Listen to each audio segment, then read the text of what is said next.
Hi everybody! Please join me in exploring the world of agriculture in America, where farmers face difficult challenges when confronting millions of ferocious wild boars that invade crops during the harvest season.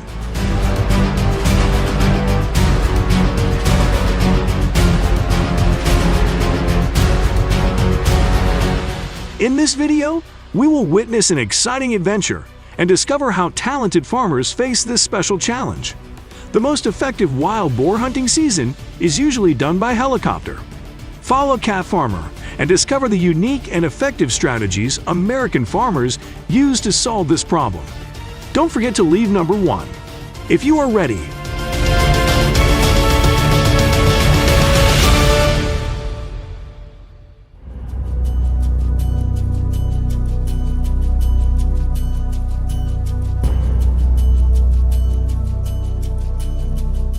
Wild boar, with a significant population growth rate about 20 to 25% per year, poses major challenges.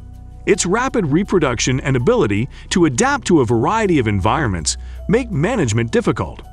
Biologists and wildlife managers estimate that 60 to 70% of wild boar populations need to be removed each year to maintain current numbers.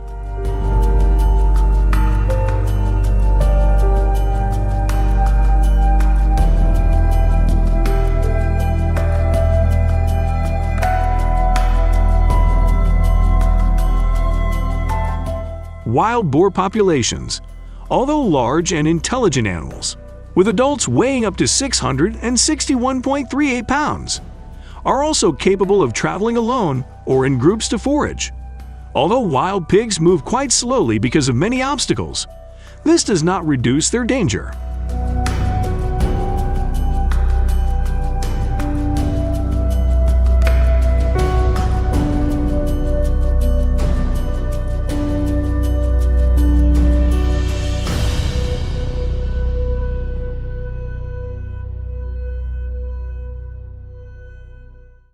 The average hour of helicopter hunting for wild boar can travel at speeds of 100 to 150 miles per hour. And Texas is one of the popular states for this hunting activity. With its flat terrain, open forests, and swamps, Texas provides favorable conditions for hunting wild boar.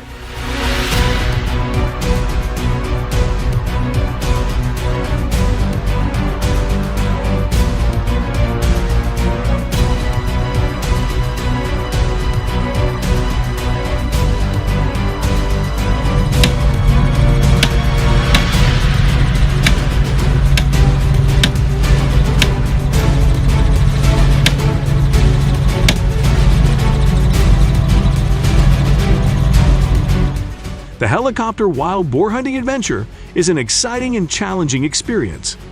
Hunters will search for wild boars from above, then use hunting tools to take them down and comply with relevant U.S. laws.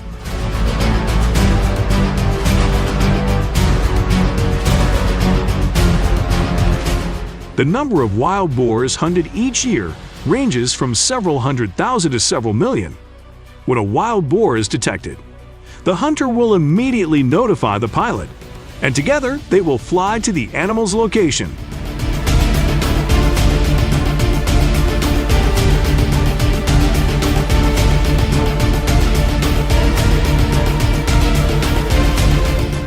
Wild boar hunting often varies from state to state during hunting season. Some states only allow hunting of feral hogs during certain times of the year, while others allow hunting year-round with an estimated feral hog population license.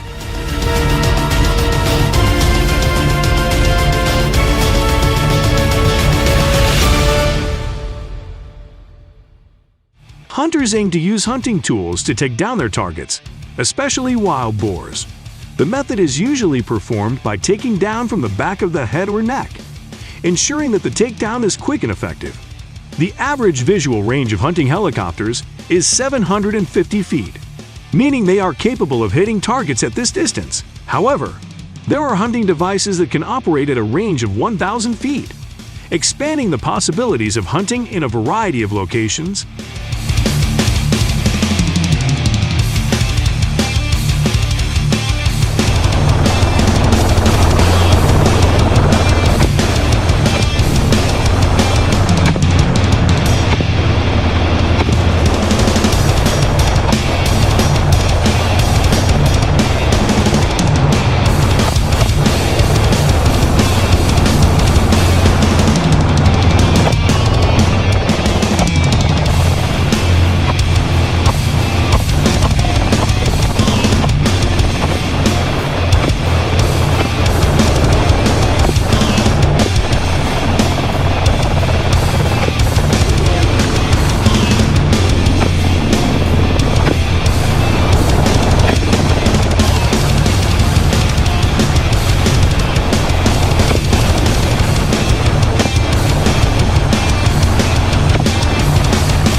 Different approaches require precision and skill of the hunter and pilot when landing the helicopter.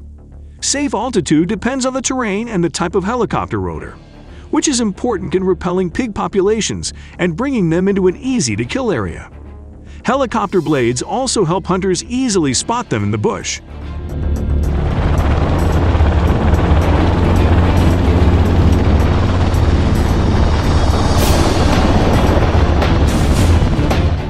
However, taking down feral pigs is often most effective when they are moving or foraging, and open areas provide easier access for hunters.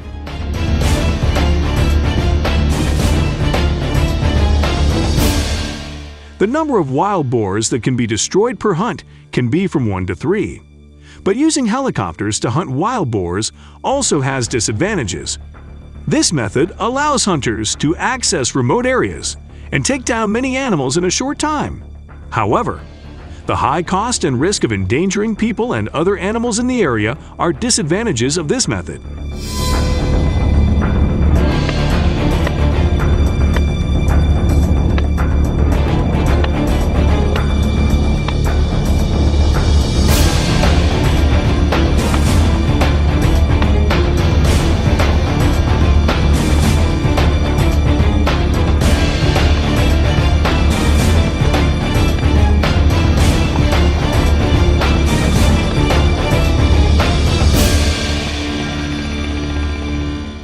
This is especially true when helicopter hunting takes place near residential areas or natural areas.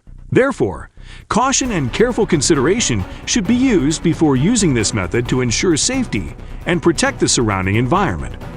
Many people believe that using helicopters to kill wild boars can disrupt the ecological balance, help control small animals, and create conditions for plants to grow.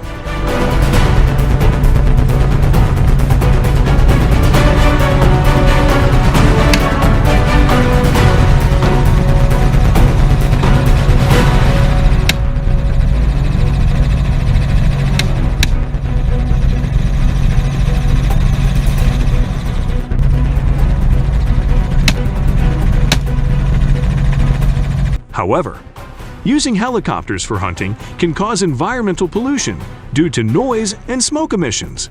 Noise pollution can affect water and air quality. Emissions from helicopters can also pollute the environment, and waste from hunting activities can pollute the landscape.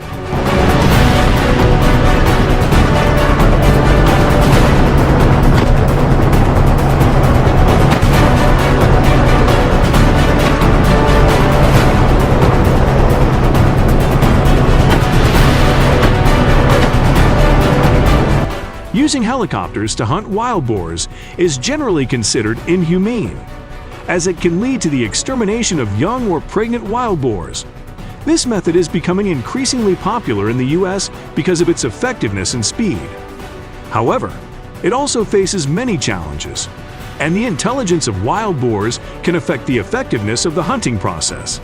Please leave number 2 if you think this method could be improved to reasonably reduce wild boar numbers.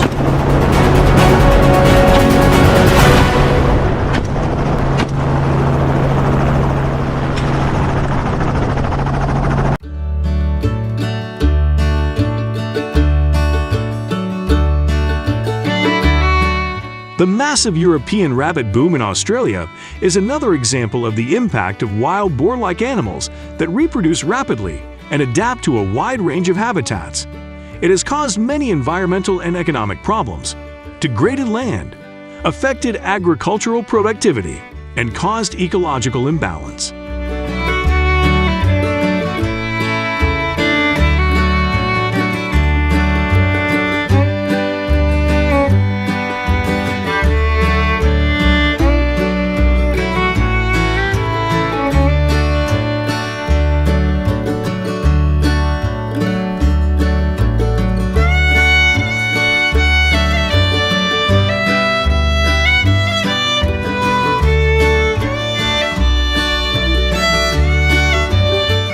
Statistics on the economic cost of European rabbit. Invasions in Australia are impressive, reaching $1.5 billion per year. Of this total, About 1 billion USD goes to environmental damage and 500 million USD affects agriculture. Rabbit plague has spread across the Australian continent, including areas as diverse as deserts and mountains to the most difficult areas with humid climates.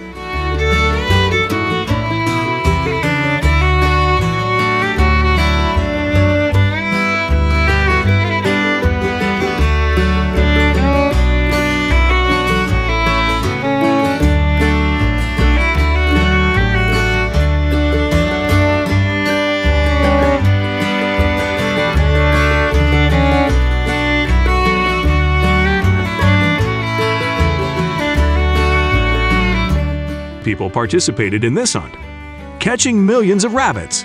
This hunt has made an important contribution to controlling wild rabbit populations in Australia.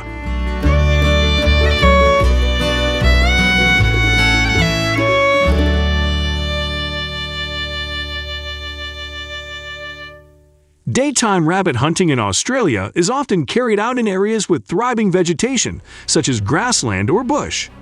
Australia has many areas that are ideal for this hunting activity, including the grasslands of the south and southeast with tropical climates, as well as the central savanna region with an arid climate.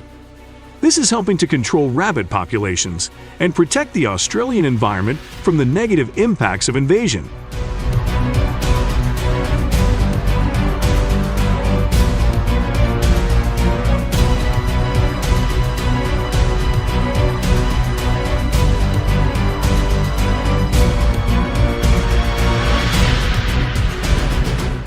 Daytime rabbit hunting in Australia requires careful preparation and strict adherence to rules to ensure safety and effectiveness. This usually begins at first light, when wild rabbits often emerge and seek shelter under bushes or bushes.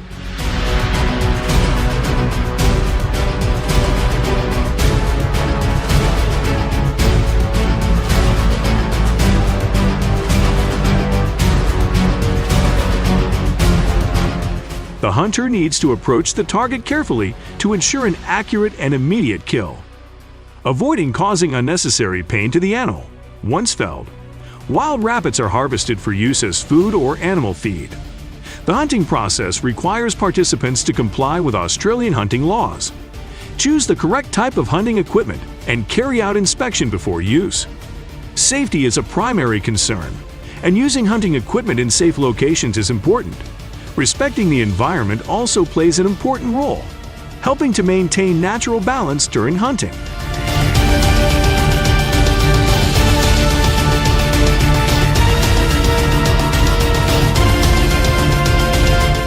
In compliance with Australian hunting laws, choosing the correct type of hunting equipment and adhering to safety rules is important to ensure that hunting is carried out safely and respectfully of the environment. Controlling the number of rabbits hunted each day depends on many factors, such as the skill of the individual hunter, weather conditions, and hunting area.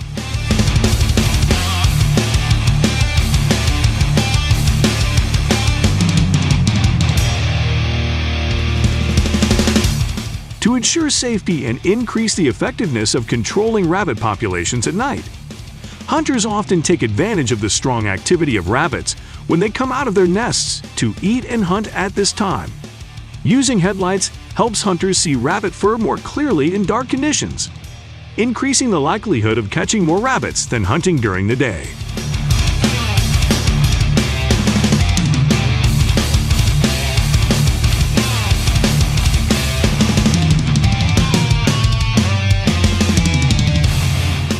Most important is the practice of hunting responsibly, preserving the environment and ensuring the safety of both hunters and other animals in the area. This also helps maintain ecological balance and effectively control rabbit populations.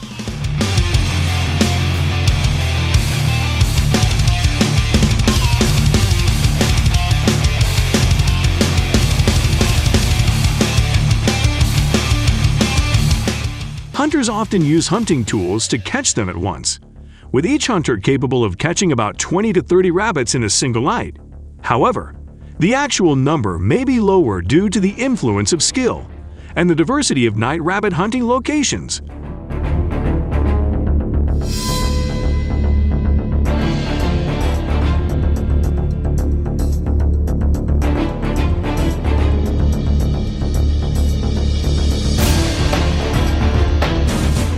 Nighttime rabbit hunting has proven effective in controlling invasive rabbit populations in Australia.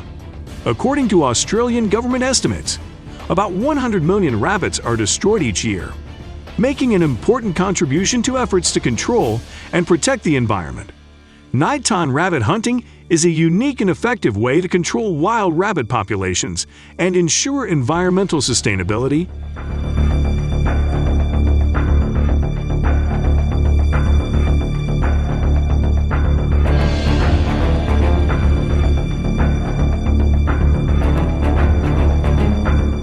Vehicles such as hunting dogs and drones are also widely used to hunt wild rabbits.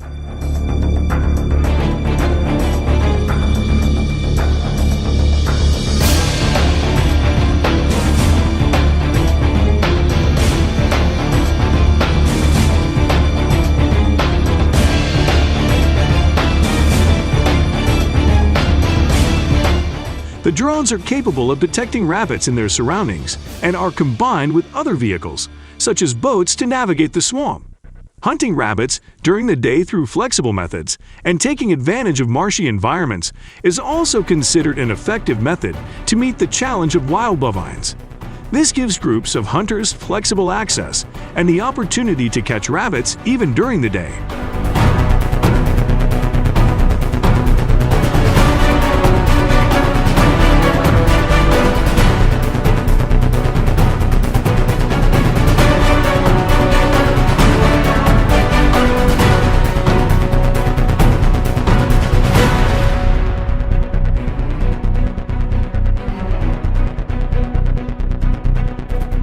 When faced with experience and the density of wildlife in a hunting area, the use of hunting dogs is not only an important tactic, but also helps hunters overcome the challenges of running in the wilderness.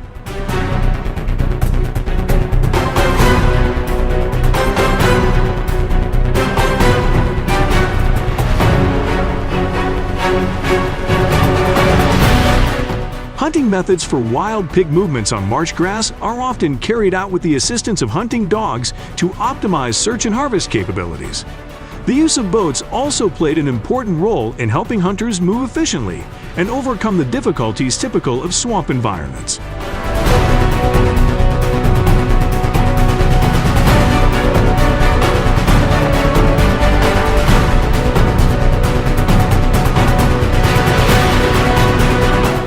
Swamp environments are often quite difficult to navigate, requiring the hunter's steadiness and technique. The agility and ferocity of wild pigs create a unique challenge, requiring caution and vigilance on the part of the hunter.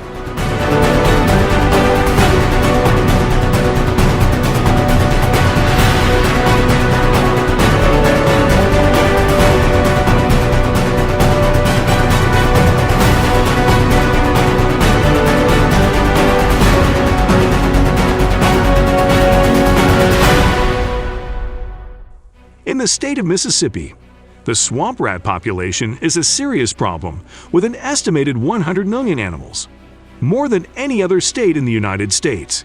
The swamp rat, a rodent that lives in wetlands and is well adapted to the Mississippi environment, has posed a threat to crops and ecosystems. Mississippi farmers have taken measures to deal with this problem.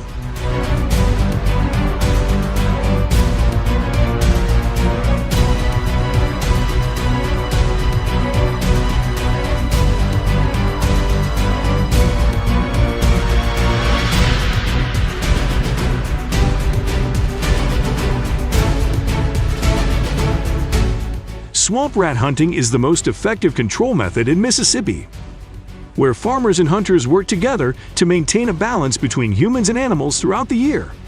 Swamp rats can be hunted both during the day and at night, and they can constantly move across the water in search of food. Farmers often use boats to travel through swamps and search for traces of swamp rats.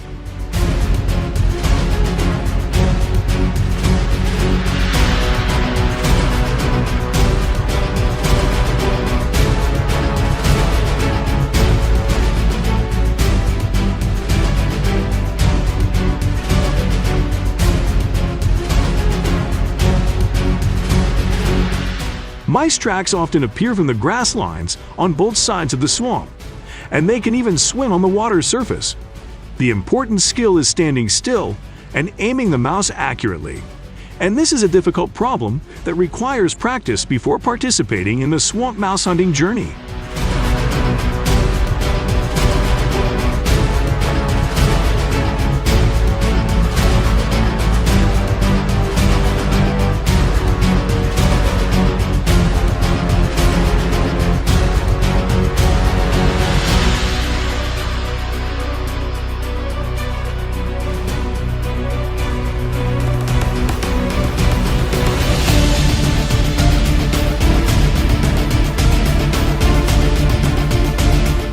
After harvest, each day, the average Mississippi farmer can harvest about 10 to 20 swamp rats.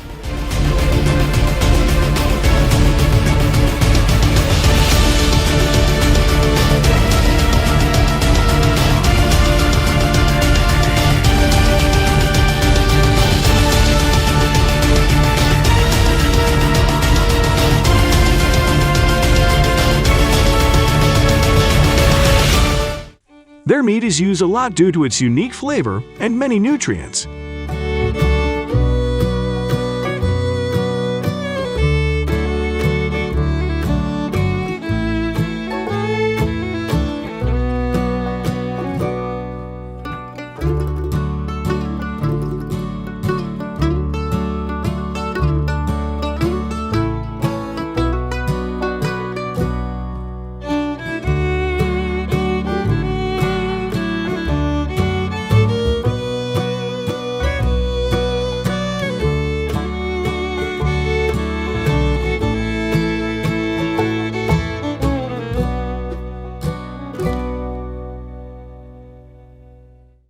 Nutrients are also an issue when it comes to carp, a common freshwater fish that poses a challenge to Mississippi.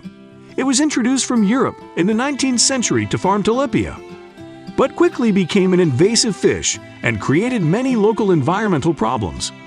With about 100 million carp, they have a fast reproduction rate, as each female can lay up to 100,000 eggs at a time, and that has caused a sudden increase in the number of carbs in a short period of time to affect Mississippi's biodiversity.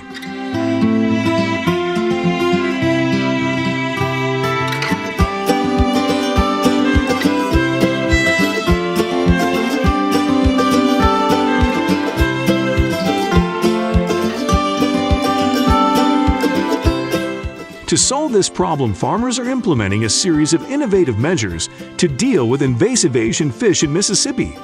In particular, the use of woven nets has achieved higher and faster harvesting efficiency than other methods. They designed a special type of net, which helped them harvest fish effectively.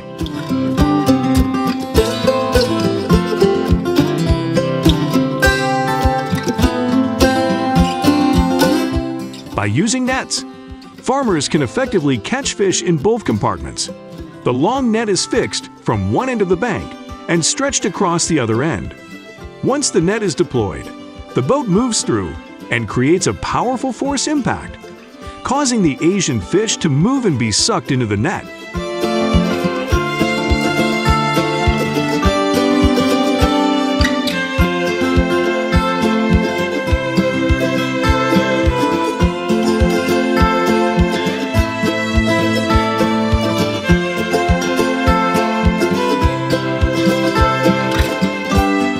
The harvesting process takes place quickly.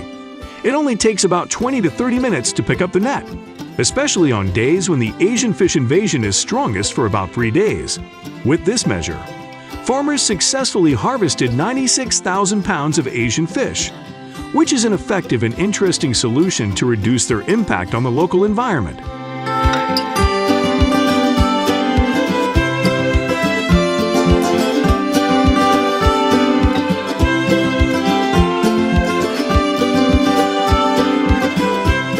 Harvested fish can be used for many different purposes, especially as a popular food source, and can be processed into many different delicious dishes.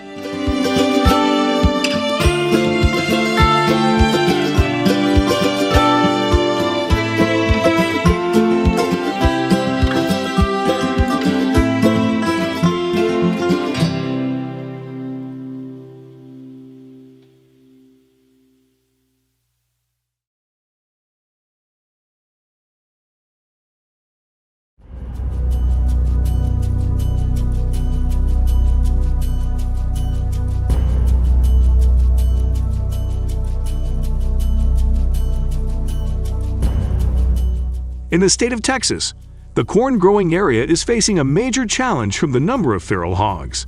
Data from the United States Department of Agriculture (USDA) shows that in 2022, Texas corn area was severely affected.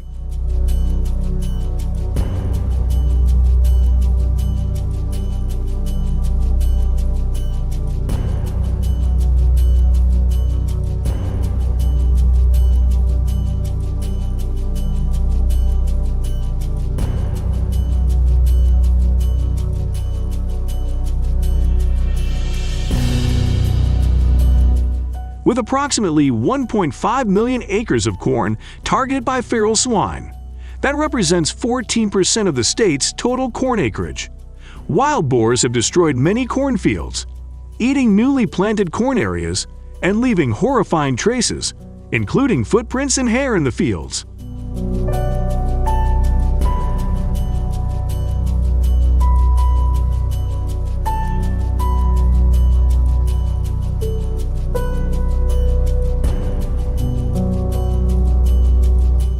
These losses are having a major impact on Texas agricultural markets, especially in the central region, where feral hog densities are highest.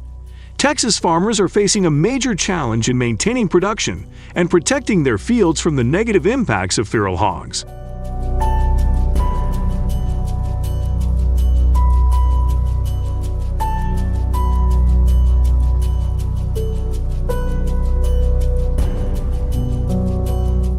The Association of Feral Swine Damage to the Texas agricultural industry has reached an impressive figure of $800 million in 2022.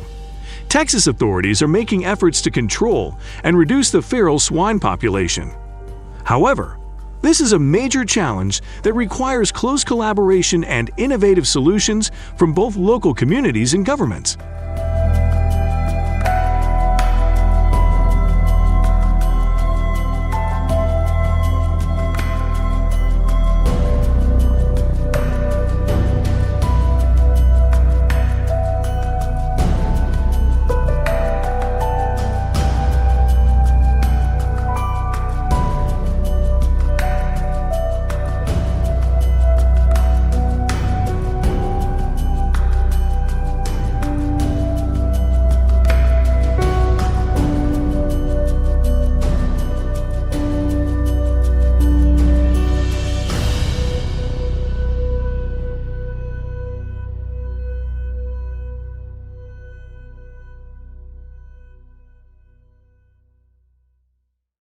Texas cornfield hunting became an important way to solve the problem, and different hunting methods were used. Each method is particularly effective in controlling and minimizing damage caused by wild boars to cornfields. Daytime hunting is the most common and preferred method, with access to cornfields and the use of various types of hunting equipment to shoot wild boar.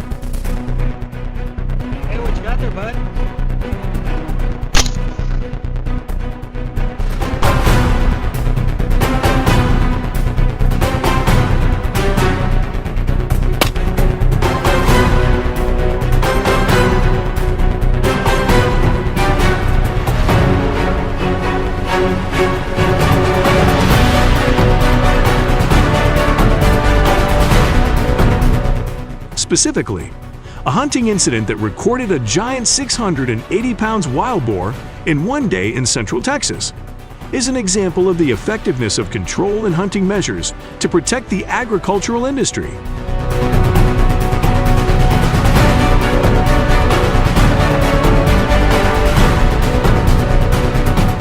In 2022, the value of this wild boar species reached about $3,500 in cornfields, newly harvested or preparing for the growing season. Airplanes can be used to hunt wild boar, especially when the field is not covered with vegetation, making observation and hunting more effective.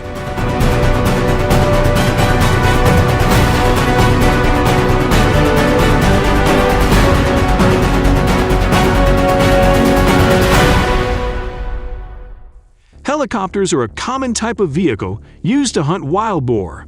Twin-engine helicopters can carry more hunters and hunting equipment than single-engine helicopters. However, single-engine helicopters may be preferred for use in narrow or difficult-to-reach areas.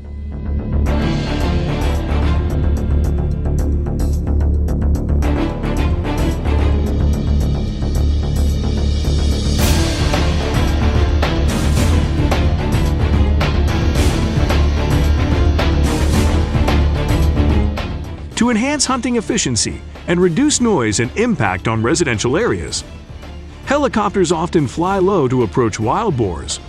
Highly skilled helicopter control can help hunters capture a wild boar in the hunting area, making this hunting method more effective and easier to sweep than other methods.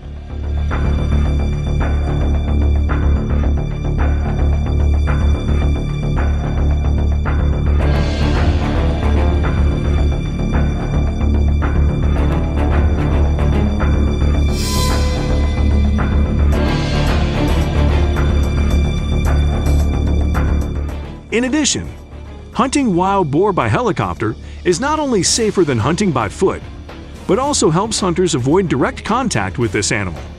Hunting wild boar by helicopter provides greater safety and convenience, helps reduce the risk of accidents, and facilitates the hunting process.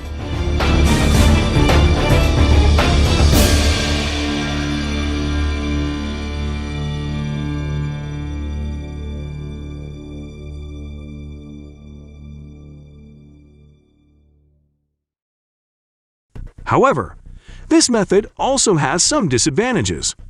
Owning and operating a helicopter can be expensive and requires professional skills. In addition, hunting by helicopter can cause noise and environmental pollution, which should be considered in protecting the natural environment.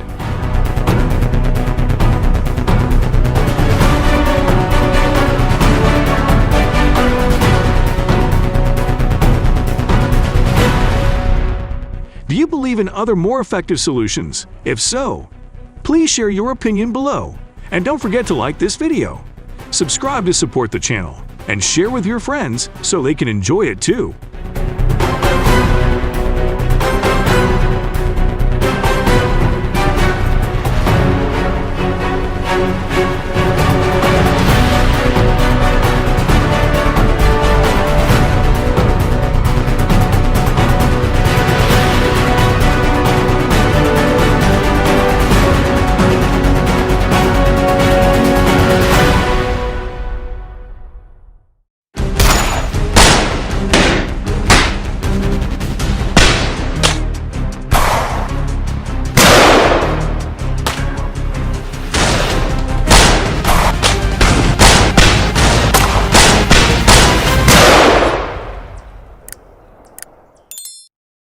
Hello everyone!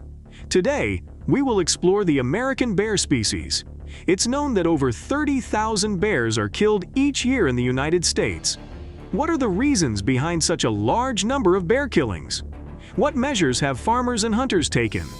Please leave a comment with number 1 to follow the video.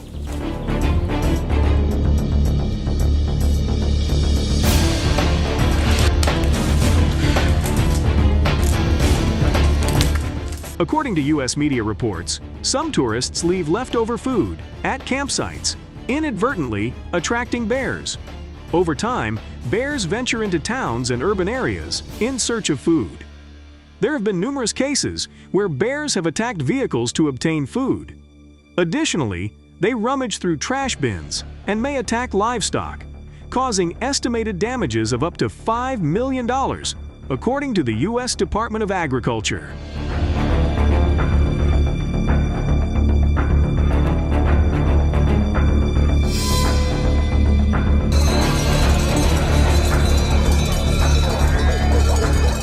Bear attacks are increasingly becoming a safety concern for residents in the area.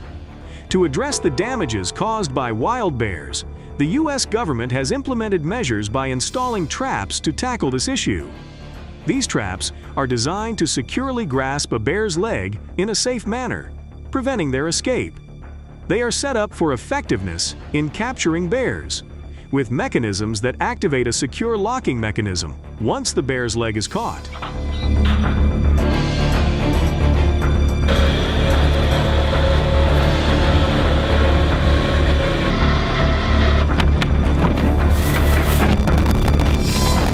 Hunters detect bears through bear tracks on the ground, helping them identify locations where bears frequently visit to find food.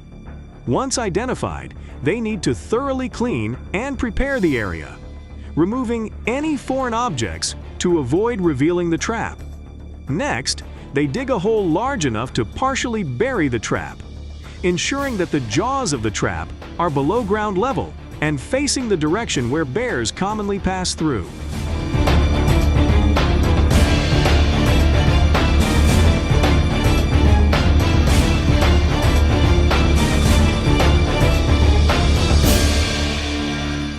After installation, it is crucial to perform regular checks on the trap to ensure safe and effective operation. Routine patrols and monitoring help maintain the trap's effectiveness and minimize risks to other wildlife. A hunter must inspect the traps at least twice a day. The trap mechanism tightens further if the bear attempts to escape.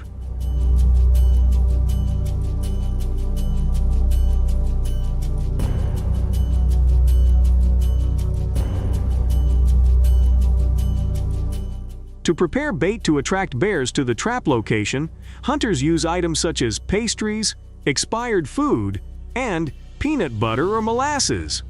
They then select a new spot for the trap and position the bait container so that bears can easily access it. To enhance the attraction for bears, hunters spray Crisco oil with distinctive scents such as peanut butter or molasses around the trap area to lure bears from a distance. If setting up cameras to monitor bear activity, they should change gloves to avoid transferring human scent to the camera. The ingredients used in the bait must undergo strict inspection before use, ensuring they do not contain any prohibited substances that could endanger other wildlife in the area.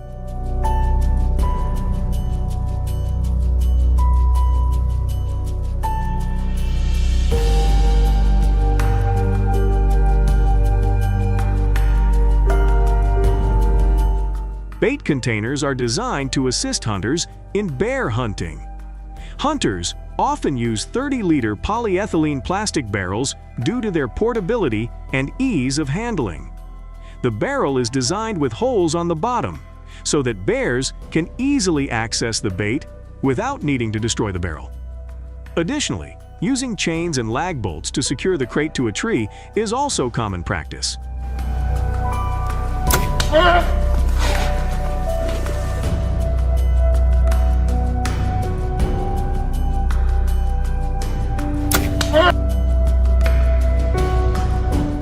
After preparing the bait, hunters climb high into trees at the bait site, ready to wait and observe the appearance of bears. The special scent from the bait begins to spread and attract bears within about 2 hours of placing the bait. A herd of 3 giant bears quickly appeared and approached the bait. They focused on eating without paying attention to anything else around them. The atmosphere became tense when we saw the big bear standing below the tree.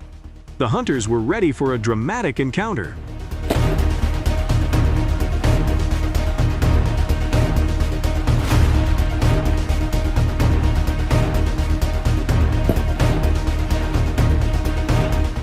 Hunters often aim for the area behind the shoulders, where vital organs like the heart and lungs are located. A bullet hitting this area can instantly paralyze the bear's circulatory and respiratory systems, causing it to collapse within seconds. These techniques aim to minimize pain for the bear and are considered humane and effective. Hunters must undergo training courses and be over 18 years old to use firearms when participating in hunting, along with holding health certification documents.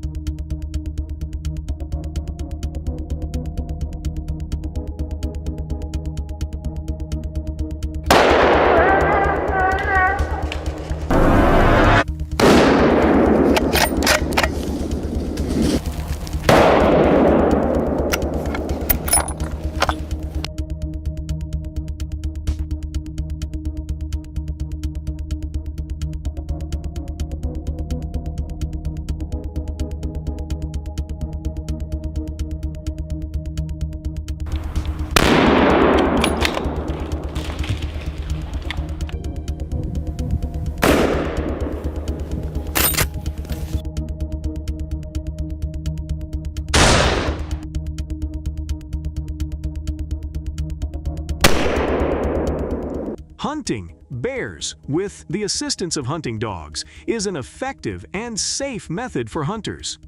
Hunting dogs have a keen sense of smell that helps them detect and track bears from a distance, saving time in locating them. With the support of hunting dogs, hunters can minimize the risk of unexpected encounters with bears in the wild.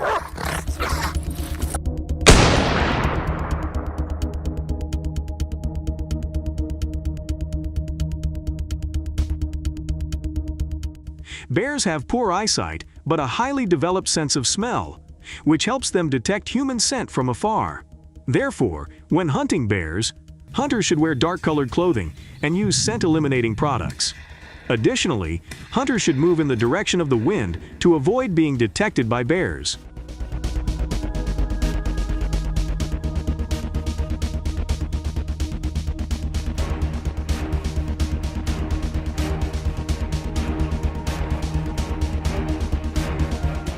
Please comment number 1 if you support the bear extermination activities of American hunters. If you do not support, please comment 0. Please state the reason why you do not agree in the comment section below. Thank you for watching the entire video. Don't miss the next content.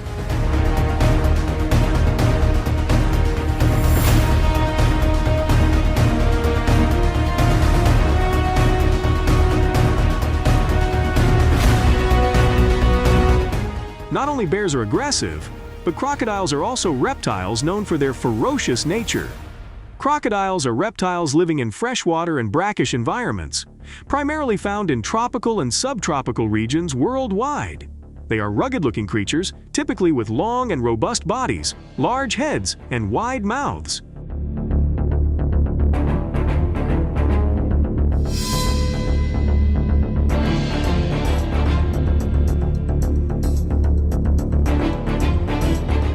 They are carnivorous animals. Crocodiles are famous for their sharp teeth, each designed to grasp and tear apart the flesh of their prey. They are carnivorous, typically hunting small animals such as fish, birds, small mammals, and even livestock. Please comment number 1 if you'd like to continue learning about this reptile.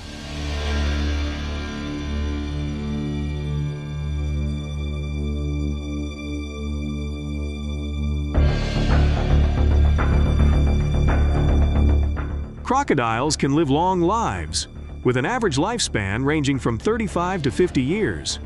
They are sun-loving creatures, often basking in the sun to warm themselves and moving about during the day, while at night they typically rest quietly to conserve energy. Crocodiles can also adapt to various habitats, from rivers and lakes to large bodies of water and flooded marshlands.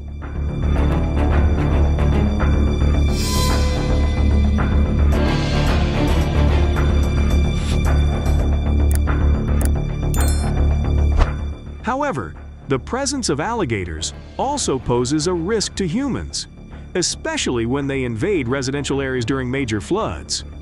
On August 15, 2023, the city of Baton Rouge, Louisiana, USA, was attacked by millions of giant alligators following the largest flood in the state's history.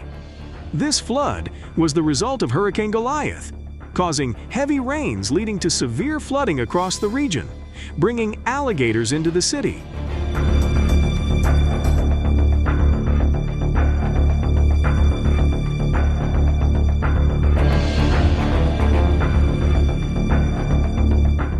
The most recent incident involved an alligator suddenly appearing at the River Center golf course, where the Zurich Classic was being held. The presence of the alligator caused the tournament to be postponed, resulting in another incident. 2 people were fishing at a pond when one of them accidentally slipped and fell into the water. Unfortunately, as the friend was jumping over the side, they unfortunately fell into the pond, and their friend was bitten by the crocodile. They quickly bloodied themselves.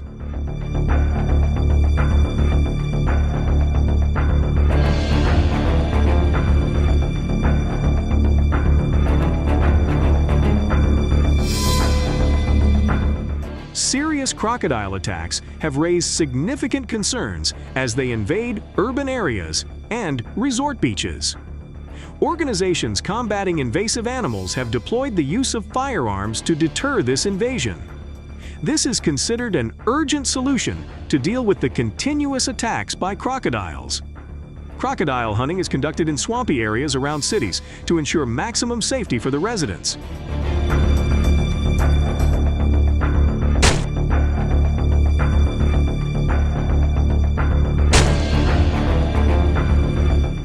To ensure that crocodile hunting proceeds smoothly and safely for hunters, strict legal regulations and conditions are in place.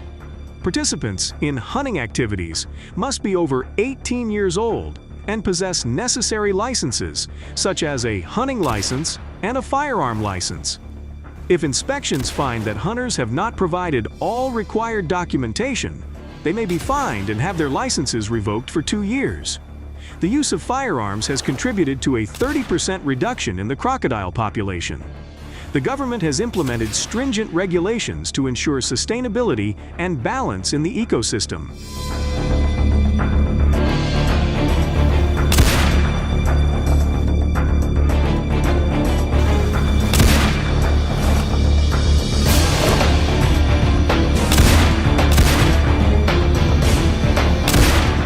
Hunters are using wild boars as bait to lure crocodiles closer to shore. When the wild boar is placed on the shore, crocodiles begin to approach, creating favorable conditions for hunters to accurately shoot the crocodiles. Specifically, shooting at the brain location will incapacitate them the fastest. The use of firearms in hunting requires hunters to undergo a 6-month training process. This is especially crucial when hunting crocodiles, as they are dangerous animals that typically inhabit areas near water.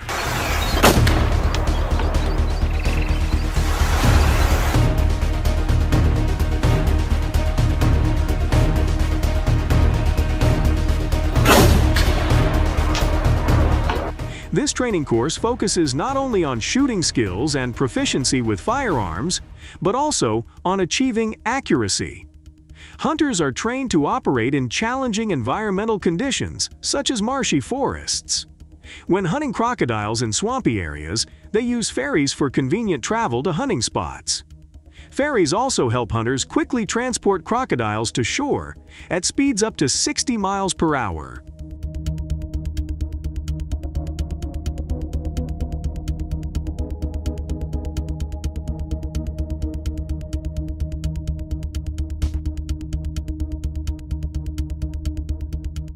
Areas flooded by rain and floods are also where crocodiles move more easily. Furthermore, hunting at night also reduces the accuracy and efficiency of hunters when conducting hunting activities. The responsibility of hunters after hunting a crocodile is to collect and responsibly dispose of the animal's carcass to ensure it does not pollute the environment.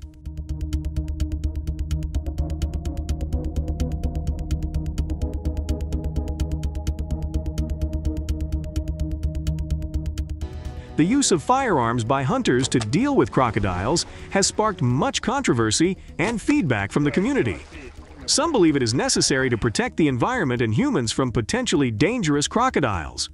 However, there is also the opinion that using guns to manage wild animals is not always appropriate, especially without careful consideration and strict control from authorities.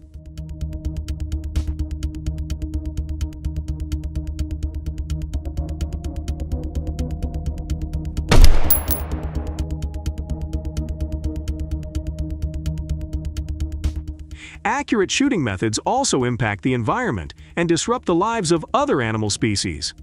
Some communities have opposed the construction of electric fences. This measure is an alternative solution to prevent the invasion of crocodiles into urban areas during the flood season.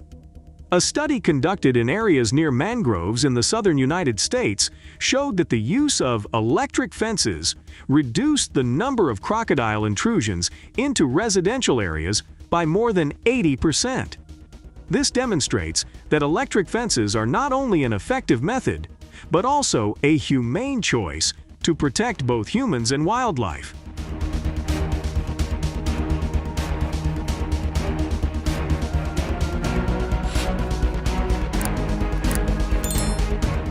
Which approach would you support? If you support hunting crocodiles with guns, comment number 1. If you believe using electric fences is effective, comment below. Additionally, if you think there are better solutions, share your opinion. Don't forget to like and subscribe to our channel to support upcoming videos. Lastly, share this video with your friends so they can watch and enjoy it too.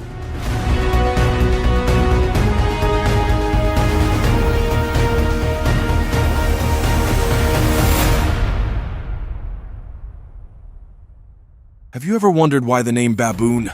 The name baboon, or racist monkey, carries with it uniqueness and strength, especially in the state of Florida, where they disappeared from research facilities and began building a large community.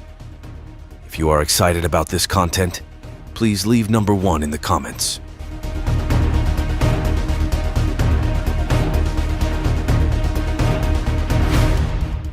Initially, only a few dozen were estimated, but their rapid increase has made them popular and powerful.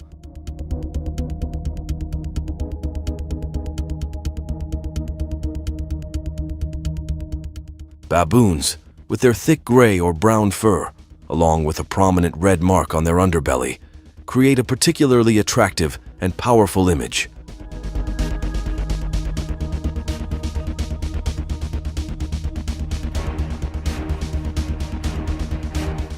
With an average weight of up to 1725 lb, they are fearsome and dangerous creatures, especially when they feel threatened or when they are searching for food.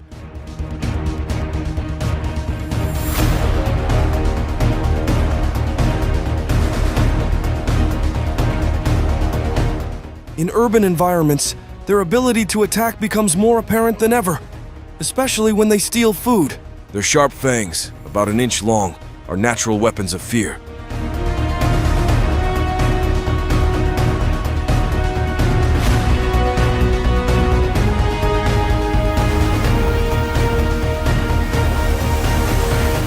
Baboons typically breed in spring and summer, taking advantage of warm weather to create a new generation.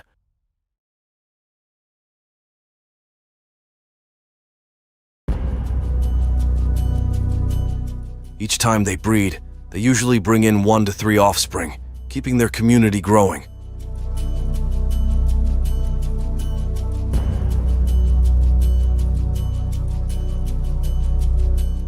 At the same time, they are omnivores. Their food includes fruits and small animals, helping them survive and thrive in all environments.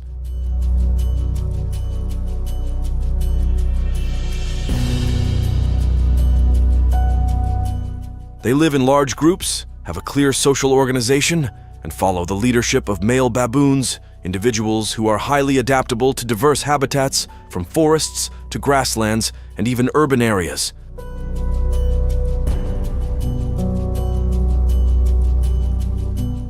They do not hesitate to invade Florida City, wandering on main roads, causing significant traffic congestion.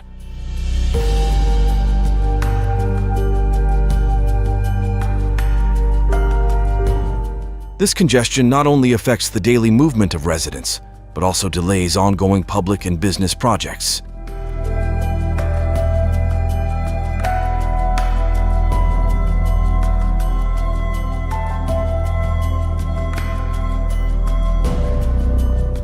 In particular, there is a risk of causing serious injury to traffic participants, especially car drivers, when they attack vehicles on the road, possibly for the purpose of finding food or due to their instinct to search for new environments. New school of life.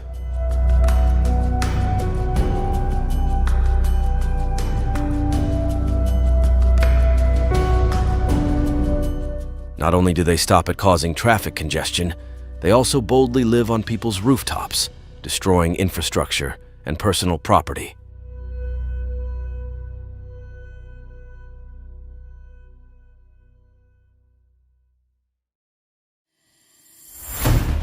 They invade homes in search of food, causing significant damage to the local economy. Anxiety spread in the community when the estimated annual damage in Florida reached billions of dollars, including repair and recovery costs.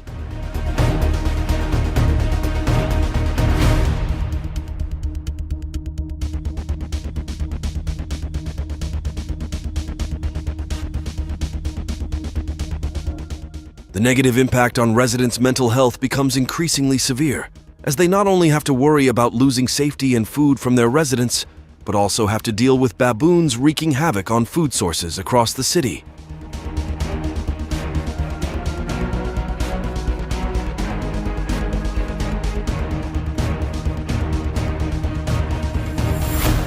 This behavior not only causes economic destruction, but also pollutes water sources and the surrounding environment, creating serious problems for public health and the living environment.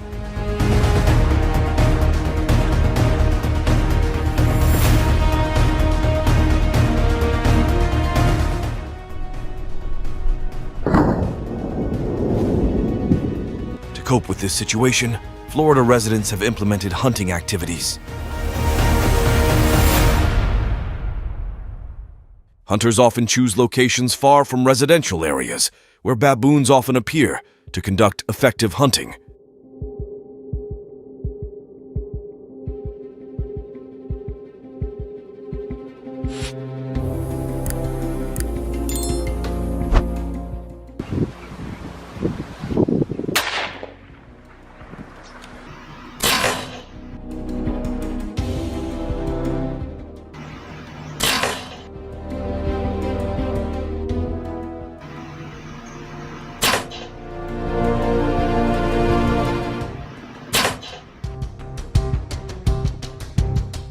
They often use means such as bows and arrows with great precision, prepare large amounts of food such as tomatoes and oranges to attract baboons, then wait in well-covered spots to avoid being spotted. Presently, when the baboons appeared, they proceeded to take them down with precision and efficiency. The bow commonly used for baboon hunting is the compound bow, with impressive accuracy and shooting power at distances of 20 to 30 feet.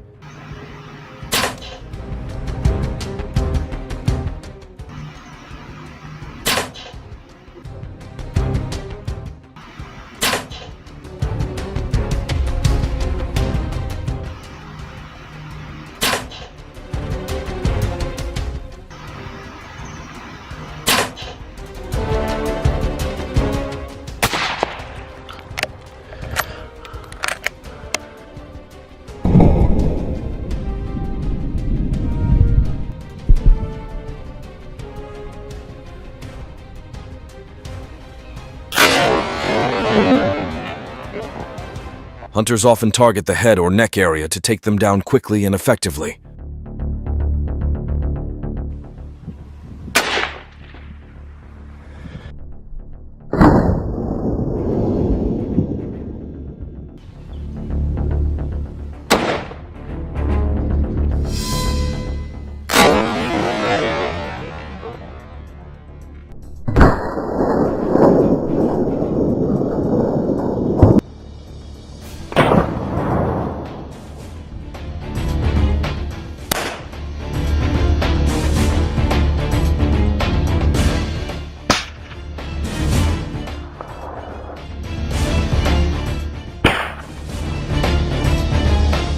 Each hunt can yield 4 to 5 baboons, depending on the hunter's skill and weather conditions. The use of bows and arrows is considered an effective measure to control the growth of baboons and protect the natural environment, as well as human livelihoods.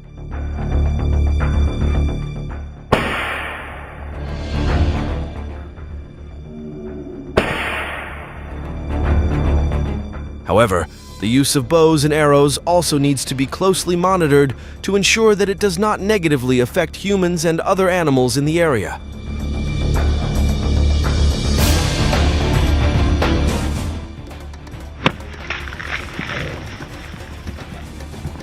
The problem of baboon invasion in the state of Florida remains a significant risk, requiring attention and solutions from government agencies and environmental organizations.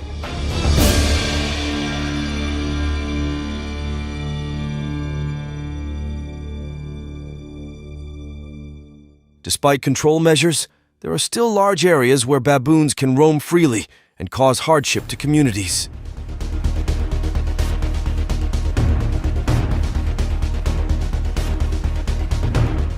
In my view, methods such as sterilization or relocating them to wildlife sanctuaries are more humane and sustainable approaches to solving the problem.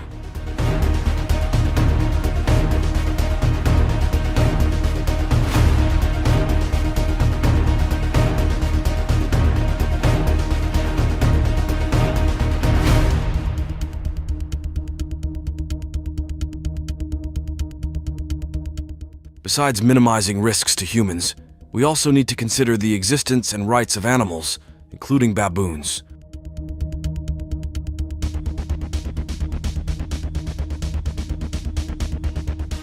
Their invasion requires careful consideration of countermeasures, while respecting their lives and freedom.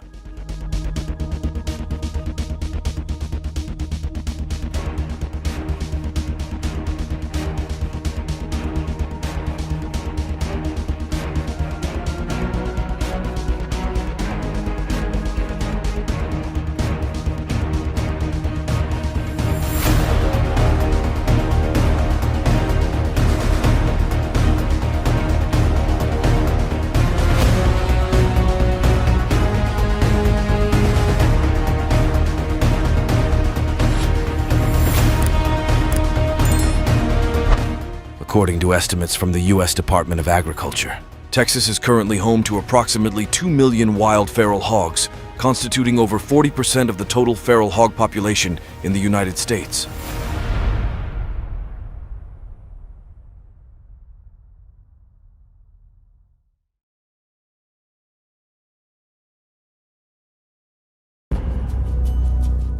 These pigs have a varied diet, consuming everything from grains and grass to small animals, posing significant threats to agriculture and the environment in Texas. The USDA projects that feral hogs inflict around $2 billion in damages annually, with destroyed forests being a primary concern, contributing to a total of $5 billion in losses for Texas's orchards and farms.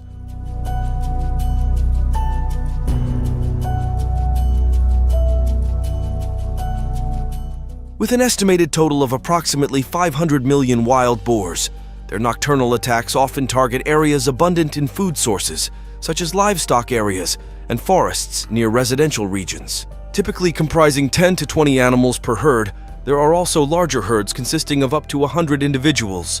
Their aggression not only poses challenges to wildlife, but also presents significant obstacles for rural communities and landscapes in affected areas.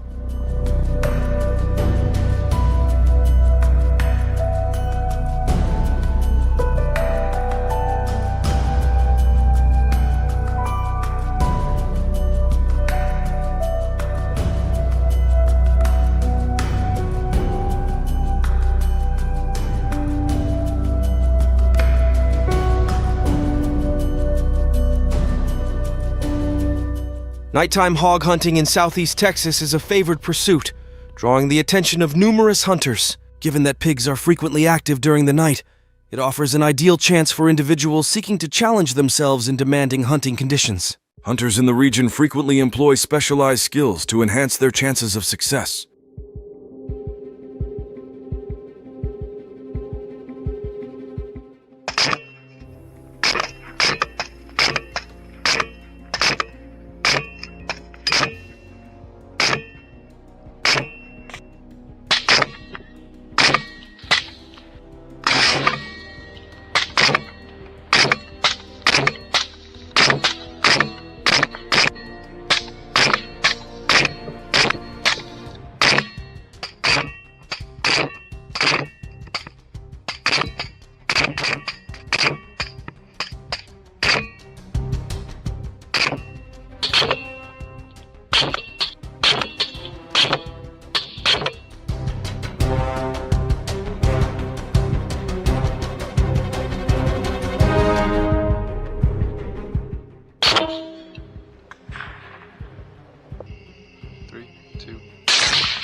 Hunting wild boars during the night, one of the primary methods involves utilizing hunting dogs, robust companions aiding in locating and pursuing wild boar herds. Simultaneously, the use of a flashlight has become a crucial tactic, assisting hunters in clearer vision during darkness and swiftly pinpointing the target's location. According to data from the Texas Department of Agriculture and Infrastructure, approximately 250,000 wild boars are hunted annually in southeast Texas, with around 100,000 falling prey to hunters.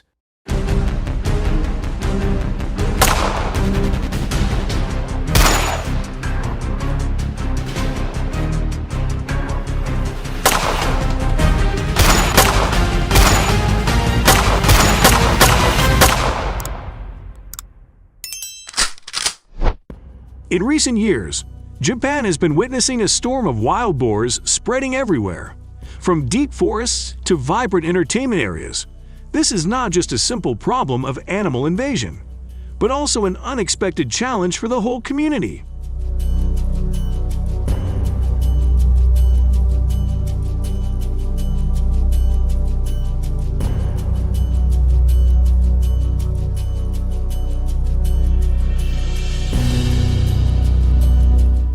Wild boars suddenly attack people, especially when they are skiing, causing dangerous and unpredictable accidents.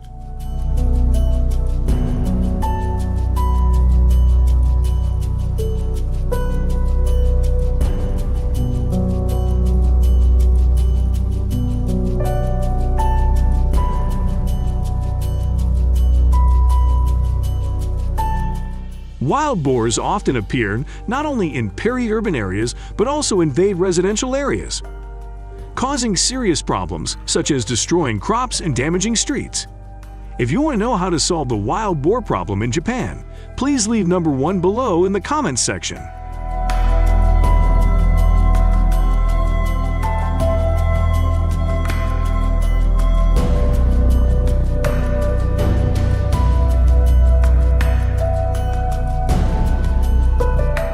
The main cause of this problem is population aging, leading to many rural areas being abandoned, creating favorable conditions for wild boars to reproduce rapidly.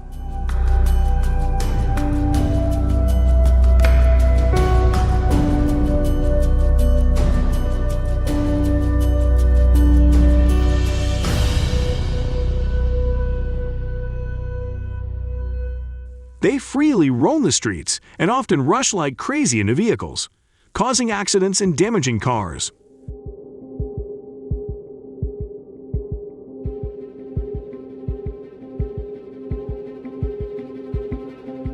Wild boars also cause traffic congestion, create chaos in the neighborhood, and do not hesitate to attack police officers.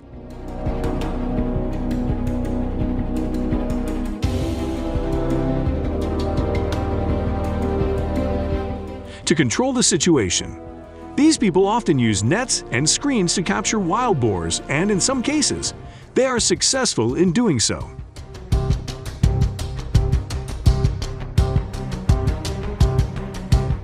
Not only that, wild boars also destroy crops, causing great economic loss to farmers.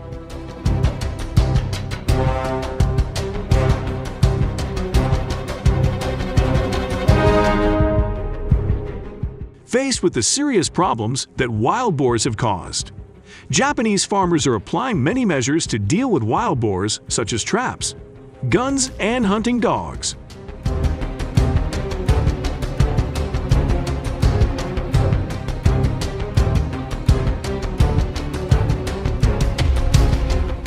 Wild boar foot trapping is an effective method to control wild boar numbers. This type of trap uses a strong metal clip to grip the boar's leg when they step on the bait. Strong clamping force will cause wild boars to be injured and unable to move, making it easier for trappers to approach and handle.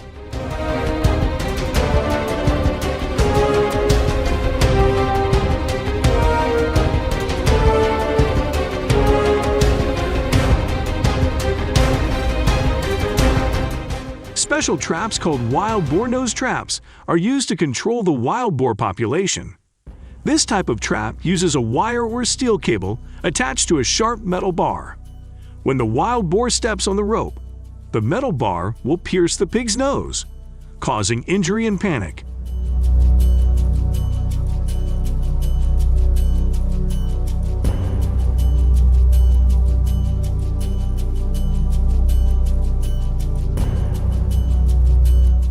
In Japan, some farmers use hunting rifles to kill wild boars, especially when the pigs cause damage to farms or agricultural lands. The presence of wild boars can cause many problems, such as destroying land, destroying crops, and threatening human safety. However, the use of guns to hunt wild boars must comply with legal and safety regulations, ensuring that the killing of pigs takes place effectively and at the same time does not pose a danger to people and other livestock.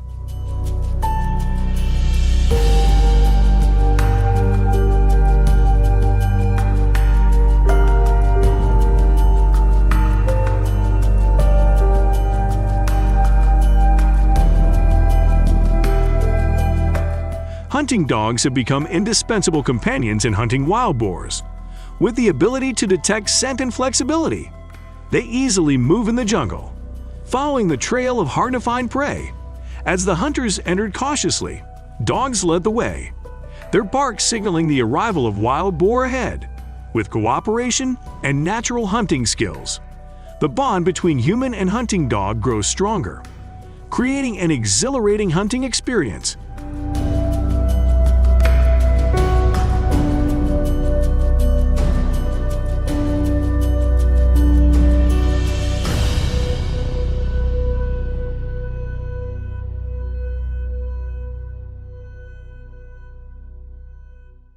The use of cage traps to catch pigs in Japan is a popular method that has been used for a long time. Cage traps are usually made from natural materials such as bamboo, wood, or steel, and are designed to automatically close when the pig enters. When prey is caught in the trap, it activates a door mechanism that closes itself, keeping the pig in the trap until the hunter returns to collect it. This method is considered effective and does not cause damage or pain to the animal, and helps people control the number of wild pigs in a sustainable way.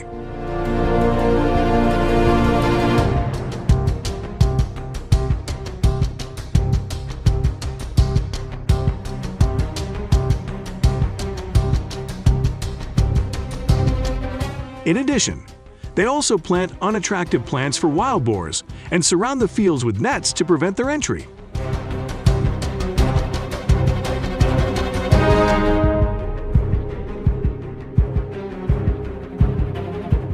Some other potential solutions include sterilizing wild boars, relocating them to safe areas, and increasing people's awareness of how to prevent wild boars.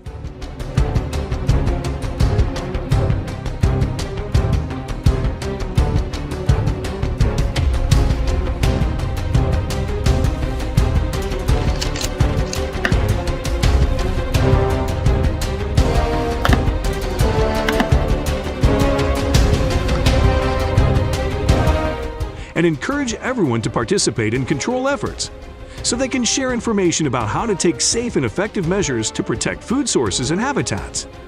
Please share your opinion below in the comments section or comment on the video if you consider wild boars to be a threat to people.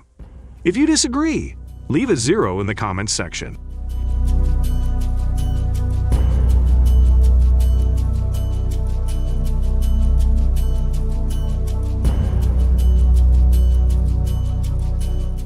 Do you know about the Formosan squirrel? If so, please leave number 2 in the comments section. Formosan squirrels, also known as Taiwanese squirrels, are exotic animals that cause a lot of damage to the Japanese ecosystem.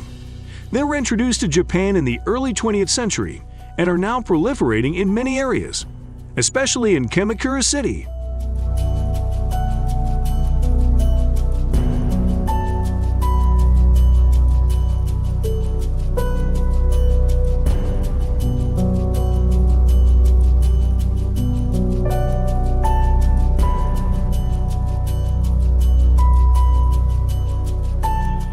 Formosan squirrels are omnivores. They can consume a variety of foods, from seeds, fruits, insects to even tree bark. The diversity of their diet impacts native animals, causing fierce competition for food. This not only affects the survival of native animals, but also causes significant damage to people's crops and gardens.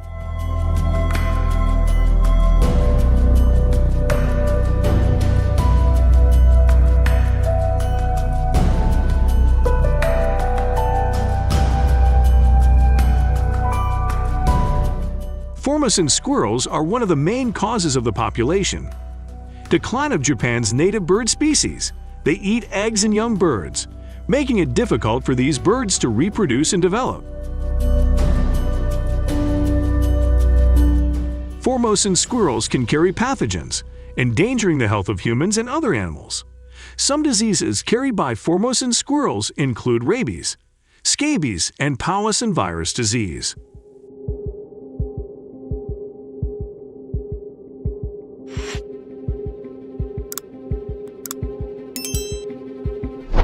The Japanese government has implemented many measures to control the Formosan squirrel population. In particular, hunting is considered the most effective measure to reduce the number of Formosan squirrels.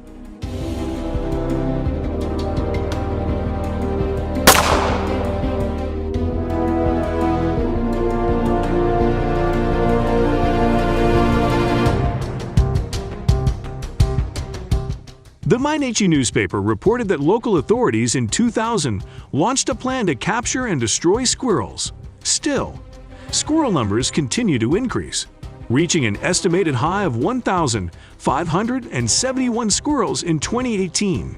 Officials say that number will soon be surpassed this year, with 1,533 squirrels caught in just 8 months. First month of 2023.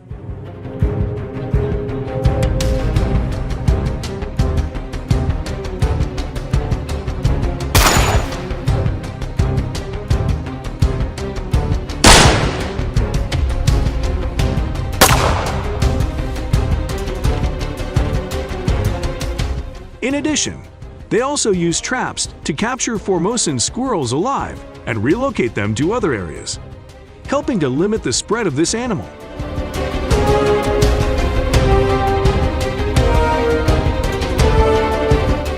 The local government of Kamakura has proposed additional budget allocations to fund a campaign against the squirrel species, including providing local residents with trap cages and posting signs requesting tourists not to feed animals.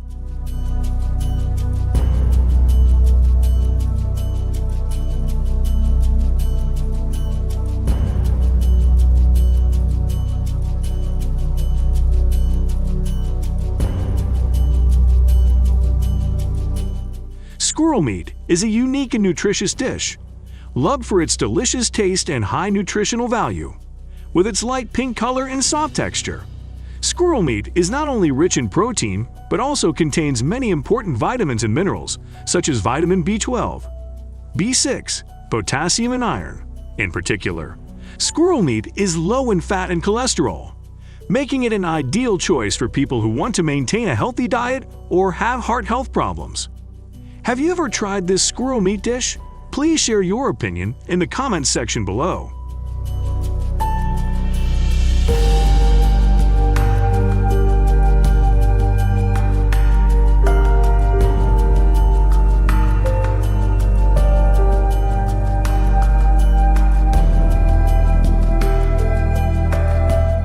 Bear hunting in Japan is a traditional and strictly regulated activity, with the hunting season defined from November to February of the following year. However, the specific time may vary depending on the locality and bear species. To participate in this activity, hunters must have a valid license issued by local authorities.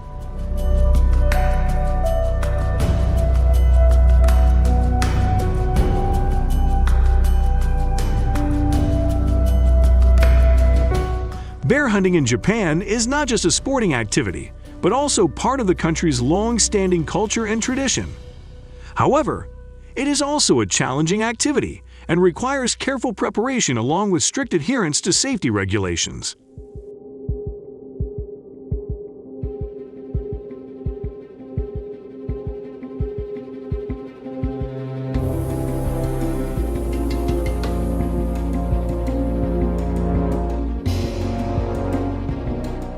Rifles, bows, and spears are common tools that hunters use to hunt bears in Japan. Rifles are often popular because of their long-range shooting ability and high accuracy. Bows and arrows are used in areas with complex terrain, while spears are suitable for deep forest areas.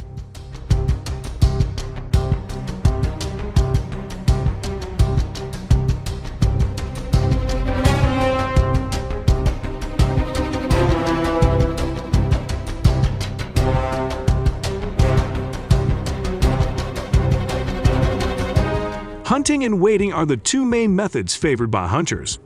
Hunting requires tracking bears, using traces such as footprints and droppings to find their location. Hunters then proceed to shoot bears when they are discovered.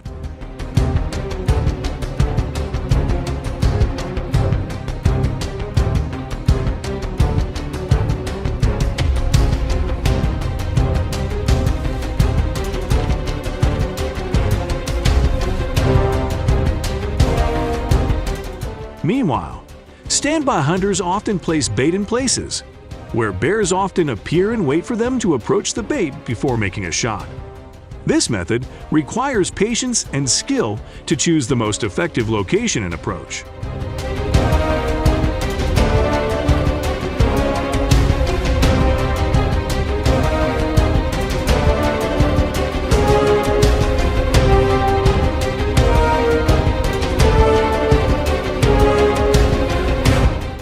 However, it should be noted that this activity is not without risks, and compliance with safety regulations is very important. This includes wearing protective gear, staying in contact for help, and not hunting alone. Compliance with these regulations not only protects hunters but also keeps hunting in a safe and responsible environment.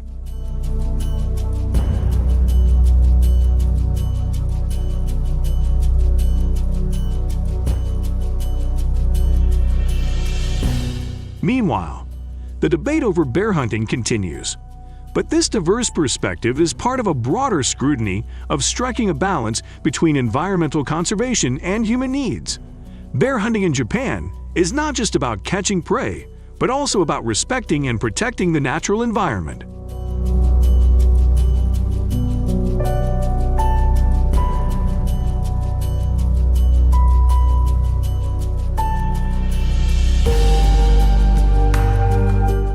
The green Anali lizard, also known as the Carolina lizard, is becoming a worrying problem in Japan's ecosystem.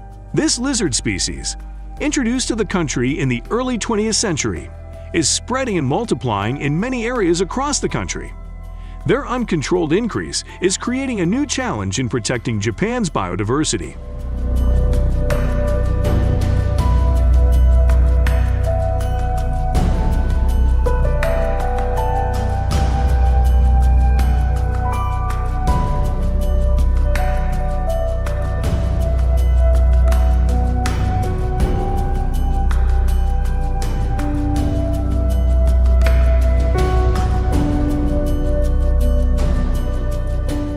The green Anali lizard, an exotic animal, has become a threat to Japan's ecosystem. This lizard, being a carnivore, consumes a large number of insects, including those that are beneficial to the ecosystem.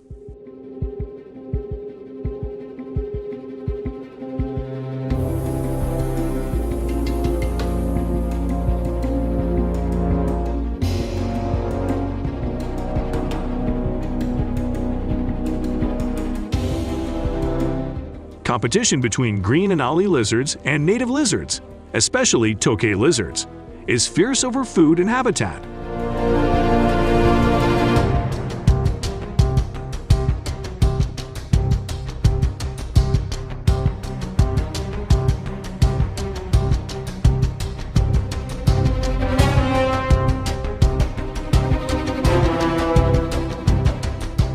Eliminating green Anali lizard habitat by eradicating areas with lots of trees and bushes, where they often seek refuge and live, can help reduce the spread of this species. By eliminating habitat sites, we can reduce the opportunity for green Anali lizards to expand their territory and harm native species.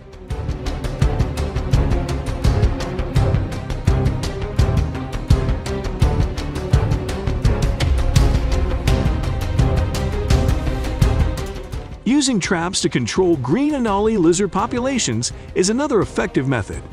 Traps can be placed in spots where they commonly appear and use attractive materials or food to attract them into the trap.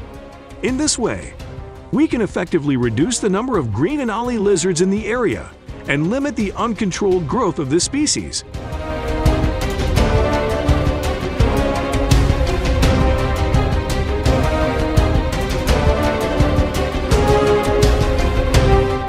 In Japan, the problem of alien monkeys is emerging as a significant challenge. According to Ms. Yamazaki, a resident of Chiba Prefecture, east of Tokyo, the area near her home is facing an increasing number of these monkeys. These monkeys often escape from zoos or wildlife parks, then interbreed with local monkey populations, causing genetic and behavioral variation in local monkeys.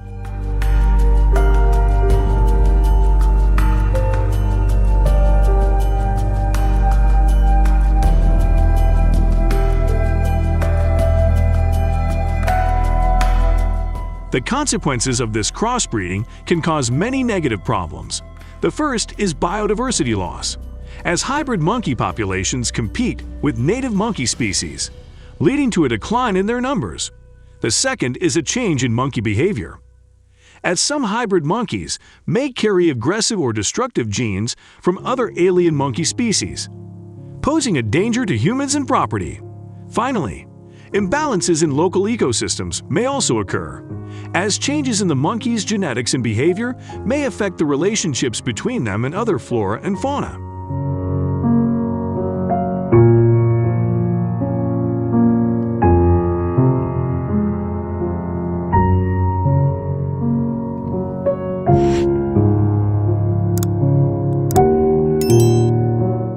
To solve this problem, measures should be taken to control and prevent monkey escapes by increasing security at zoos and wildlife parks, and control the number of hybrid monkeys by capturing and relocating them from native monkey habitats. Everyone needs to raise community awareness about the harmful effects of hybrid monkeys and how to prevent them.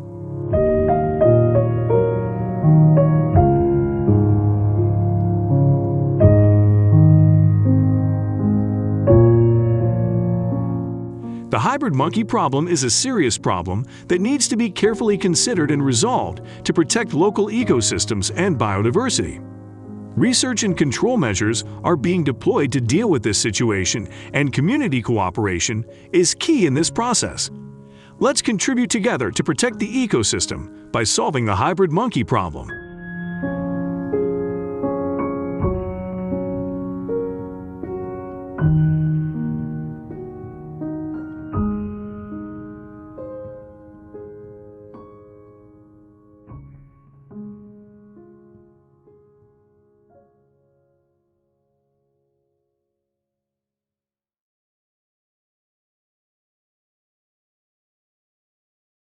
The Inquiry into Leprosy and the Wild conducted extensive research and discovered many unusual economic cases. These lesions not only resembled the symptoms of leprosy in humans, but also demonstrated the complexity and variety of diseases.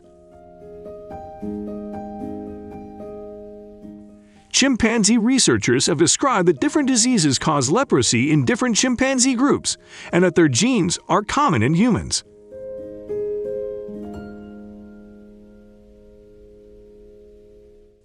This opens the door to a deeper understanding of the origins and mechanisms of disease transmission in both wildlife and human communities.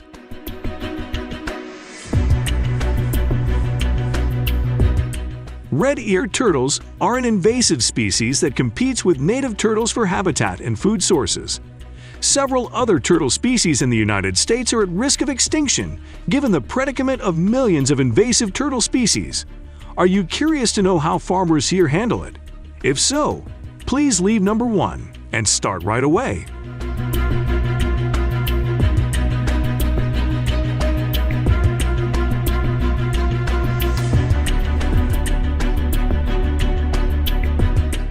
Let's explore the origins of the red-eared slider turtle in the Mississippi River Valley in the United States and other water systems in northeastern Mexico. Red-eared slider turtles have been introduced worldwide and now occupy parts of every continent except Antarctica.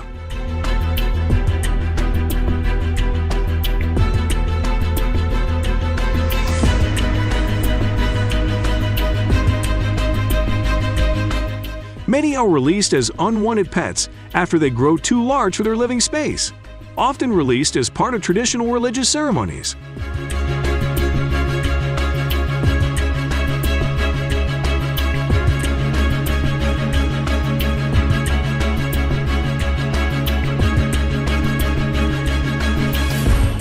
The red-eared slider turtle has long been cited by conservationists as one of the causes of the decline of native turtles when they are taken out of their natural habitat.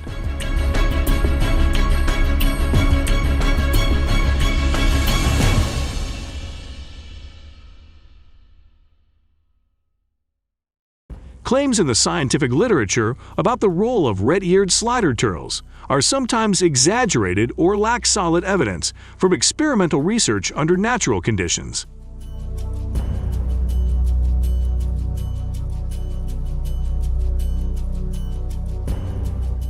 The rapid rise of this species worldwide has placed it on the global database's list of the 100 worst invasive species, with more than 2,000 red-eared species recorded.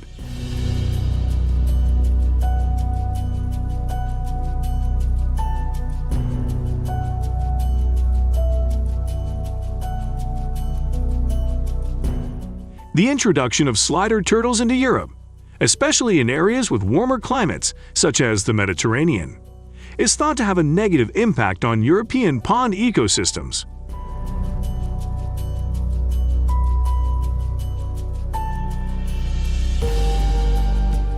Although this turtle species has the scientific name Emys orbicularis, biological evidence about its impacts is often only speculative or based on small-scale experiments in artificial conditions, which may not fully reflect the interaction in complex natural environments, especially in lands altered and degraded by human activities.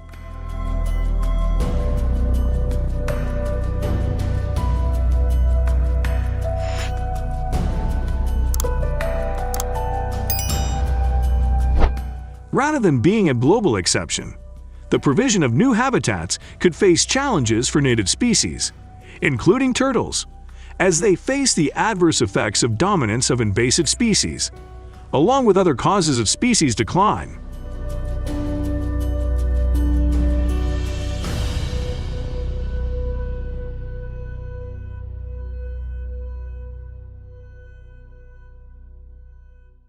The interaction of these factors in aquatic ecosystems is very complex, especially with omnivores such as slider turtles.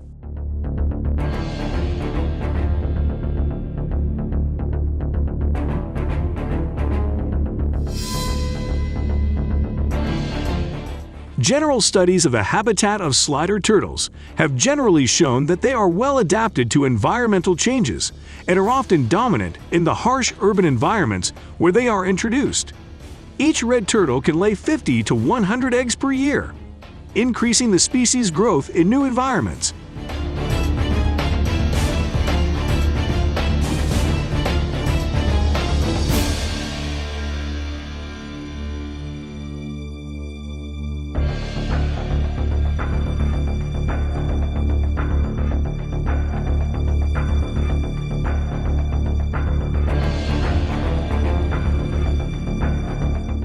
Able to survive in harsh habitats, slider turtles are able to tolerate dirty water at low temperatures and lack of food.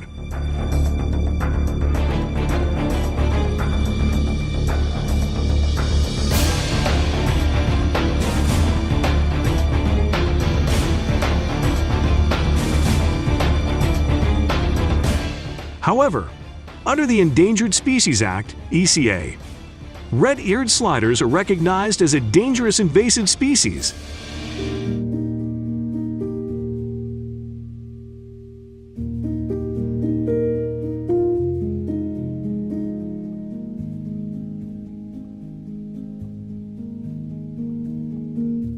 As a result, releasing and releasing red-eared sliders into the wild has been banned to prevent the spread, according to U.S. Department of Agriculture regulations.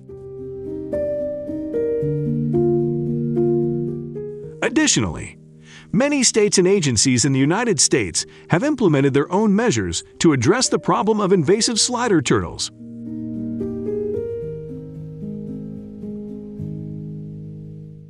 Several states have enacted laws banning turtles as pets, aiming to minimize the species' impact on local ecosystems and protect native wildlife.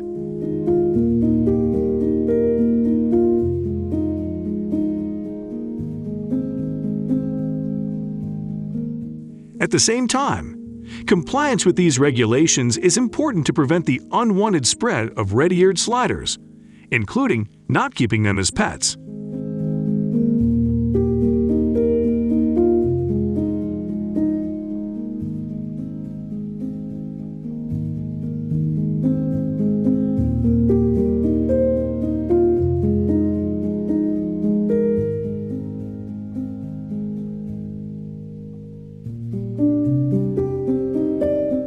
Control measures are in place to prevent the turtle from laying eggs in the natural environment.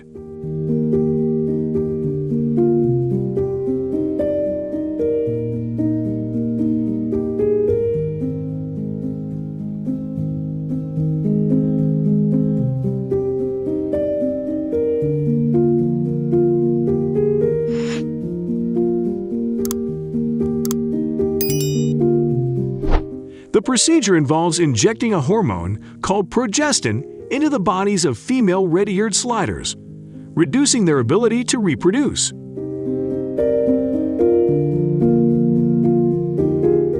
Using nets to catch turtles is a common method to control populations of this species, often deployed in coastal areas from April to October, when red-eared turtles are actively breeding. The net is usually made from nylon, then dropped into the water and moved along river banks, ponds, and lakes to catch turtles. Every day, this method can catch from 50 to 100 red-eared turtles, but the number can vary depending on environmental and weather conditions. According to research, using nets to catch red-eared turtles can reduce the number of this species each year by about 20 to 30%.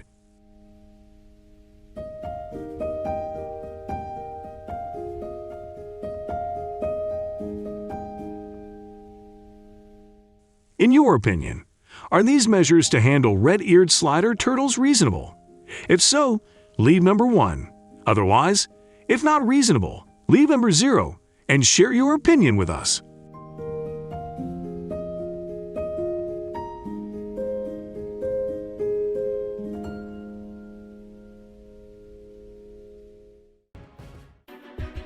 Hunting wild boars is a proposed solution to control the increasing wild boar population. This approach has been implemented in many countries worldwide, including the United States.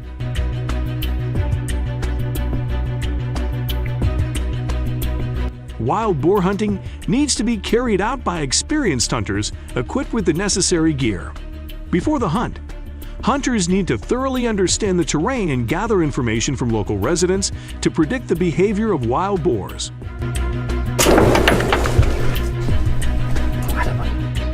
Hunting teams are divided into multiple groups, each strategically positioned. When wild boars appear, the teams coordinate closely to capture the prey.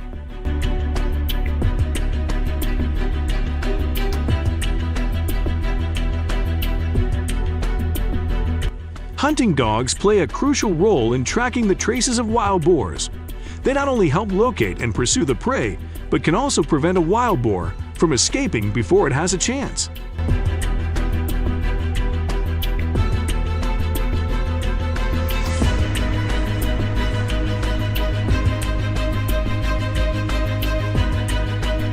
The cleverness of hunters at strategic positions ensures that no boar can escape their attention. Using sophisticated hunting tools, it is expected that around 95 million wild boars will be captured in the U.S., although the wild boar population continues to increase. Deploying various measures will be a wise decision.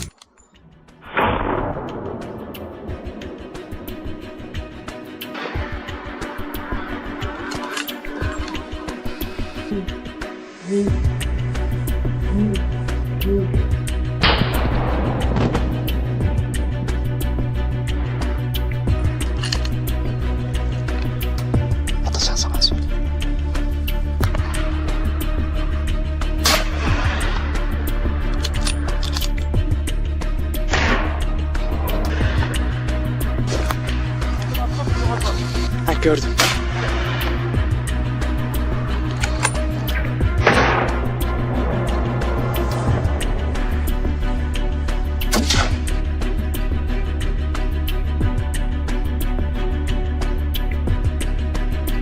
In 2023, hunters in the U.S. captured approximately 9 million wild boars. However, the number of wild boars is still increasing rapidly, requiring the implementation of various measures to control this animal species.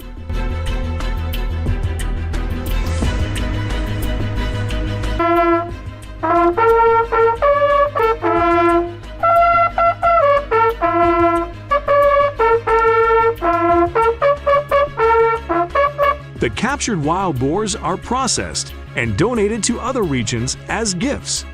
These solutions have proven effective in controlling the proliferation of invasive species.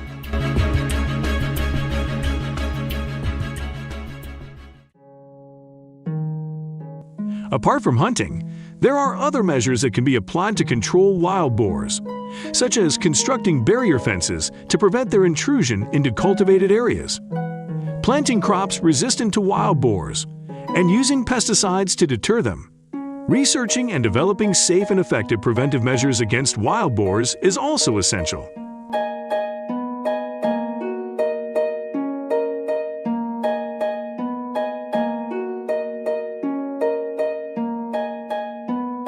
In Texas alone, an estimated 830,000 boars are harvested each year through hunting and trapping.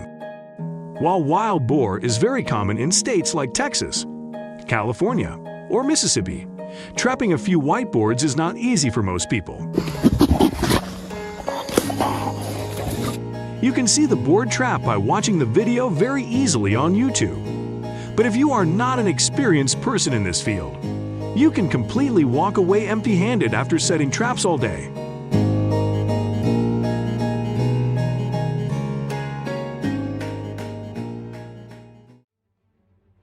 Wild boars are intelligent animals and can quickly learn to avoid traps and other methods of hunting.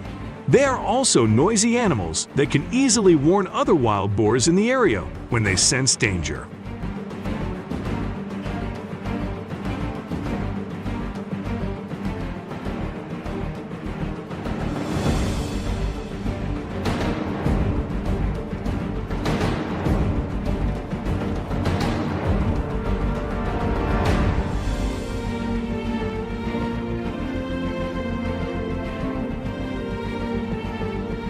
Do you believe that one solution is better than another?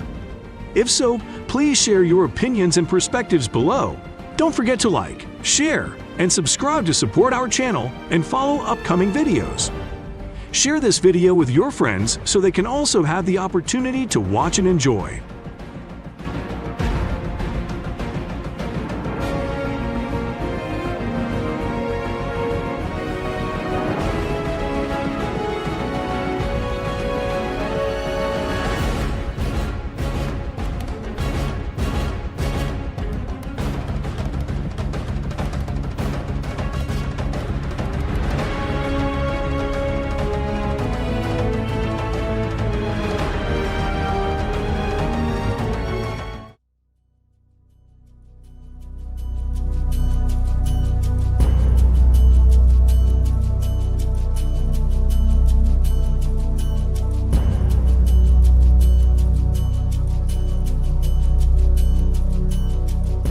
Feral cats also pose a threat to human health because they can carry infectious diseases such as rabies and respiratory infections.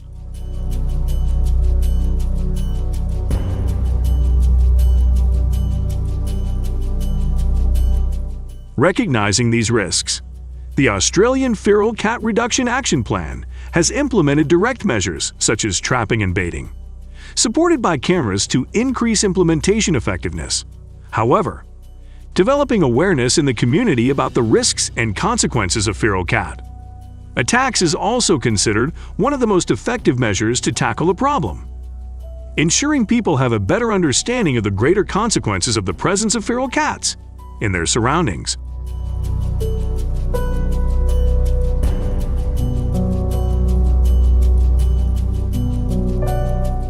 A large method of controlling wildlife cuts is the use of poisonous baits. However, this method is only implemented in Western Australia. Many native animal species in the area have developed resistance to this poison in some parts of Australia.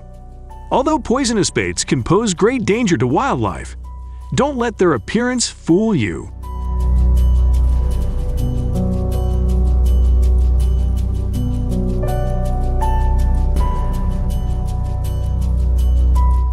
Each of these cute stray cats can kill up to 1,000 native animals each year.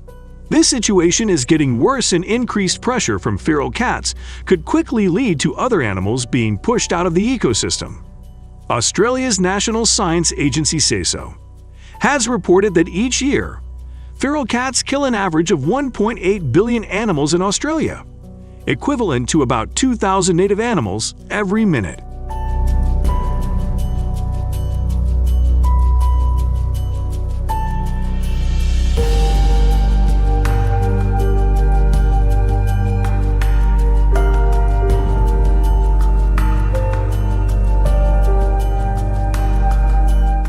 Aware of this situation, the Australian government has allowed citizens to participate in wildcat hunting activities. But this can only be done with a hunting license and in strict compliance with government regulations. The goal is to reduce the number of feral cats in the area, maintain the ecosystem, and ensure safe and effective hunting.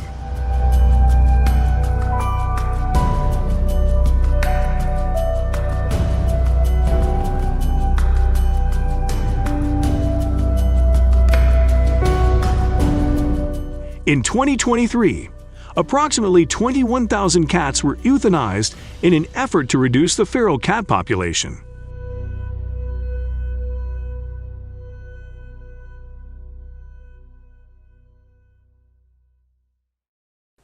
Night hunting is practiced, with many feral cats hunting possums in the mountains and others hunting at night in remote and arid regions of Australia. The hunting instinct of wild cats makes them work effectively at night, but they are unaware that there are eyes watching them and guns, aimed at them to optimize the effectiveness of hunting wild cats. Many people also participate in night hunting. It is a law of nature. To catch a predator, you must appear when they are hunting.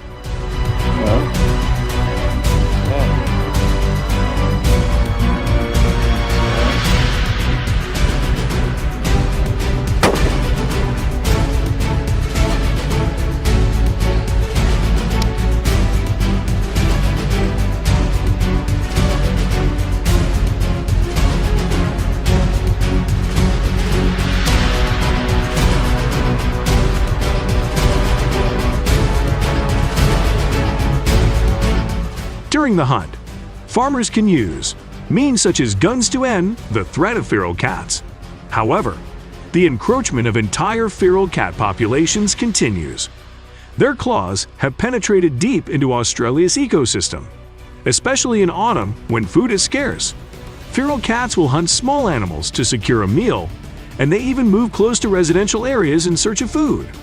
Controlling feral cats becomes a challenge in locating them.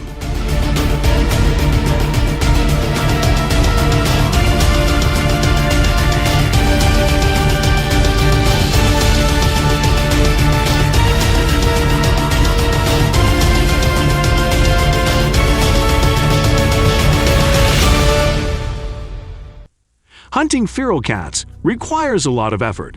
Hunters often use specialized lighting systems combined with infrared lights, helping them clearly see the target and location of wild cats during night hunts. However, things are not so simple, because these cats are very clever and sensitive. They have the ability to sense their surroundings quickly, along with good night vision. Once they have identified the target, they quickly rush in to catch their prey.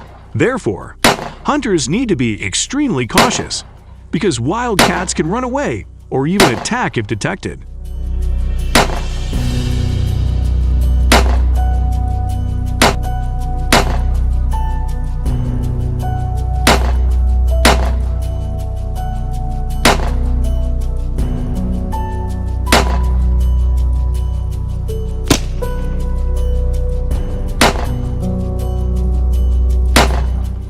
A night hunting group usually needs at least 2 people to support each other, and everyone must hide quietly, observe and wait to spot the target. They move their hunting gear towards their intended target and carry it back to their body. This is not only an arduous hunt, but also brings exciting experiences. With the feeling of not knowing when wildcats will appear, the excitement from discovering and defeating them is something that will definitely make you happy. This joy comes not from killing, but from the clear awareness that each shot can help stem the encroachment of feral cat populations. At least, discourage them.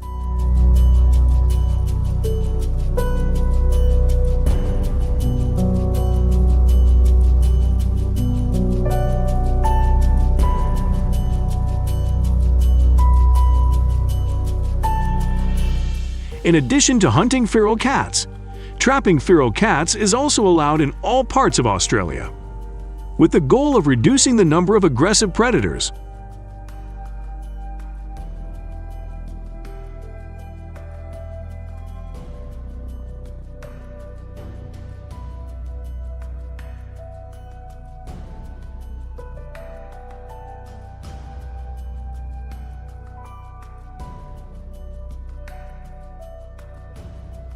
Although feral cats have only been present in Australia for about 200 years, they have left a destructive mark on the Australian landscape in recent times.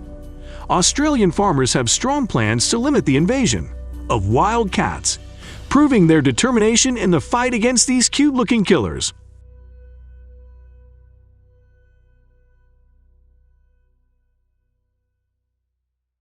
Since just 13 wild rabbits were brought to Australia from England in 1859 by a wealthy man named Thomas Austin.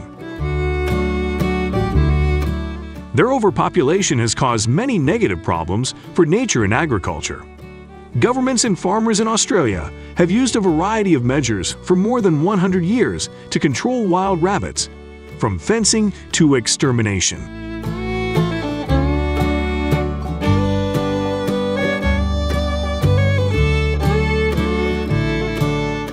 Burroughs has implemented biological control measures, even injecting viruses into rabbits and releasing them back into the wild. However, with favorable living conditions and rapid reproduction, the number of wild rabbits in Australia continues to increase rapidly. Although at one time up to 98% of the total number of wild rabbits increased rapidly, female wild rabbits, once exterminated, usually begin reproducing as soon as they reach 5 to 6 months of age.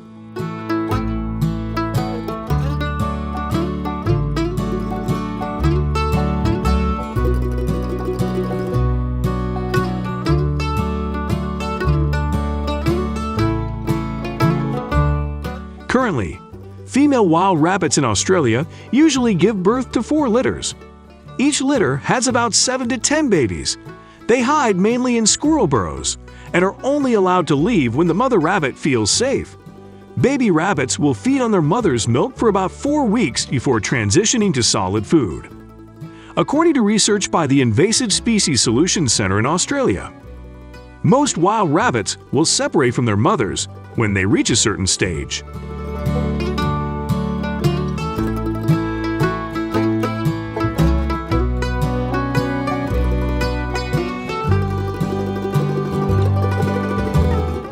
After about 4 to 5 weeks, these wild rabbits are weaned and begin a new independent life. They will burrow and live wherever there is a food source and less disturbance, such as a backyard garden or on a hillside.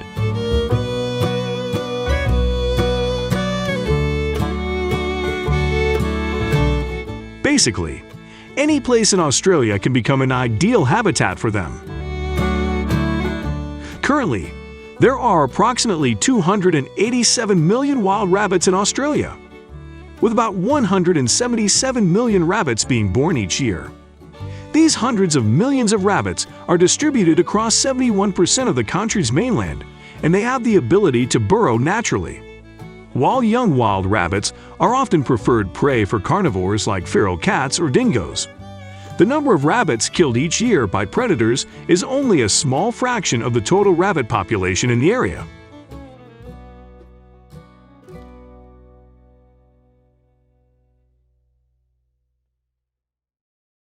The animal is adaptable except in areas with a lot of clay and sand, such as in northeastern South Australia. Currently, New South Wales, Queensland and Victoria are the states with the largest wild rabbit populations in Australia, with New South Wales home to approximately 65 million wild rabbits. The negative impact of hundreds of millions of wild rabbits on Australia's ecosystem includes the decline of natural vegetation and grasslands, linked to overgrazing by wild rabbits. Just one wild rabbit can make the entire lawn of an international standard football field indestructible. An adult wild rabbit typically weighs about 3.3 pounds and needs to consume 7% of its body weight each day.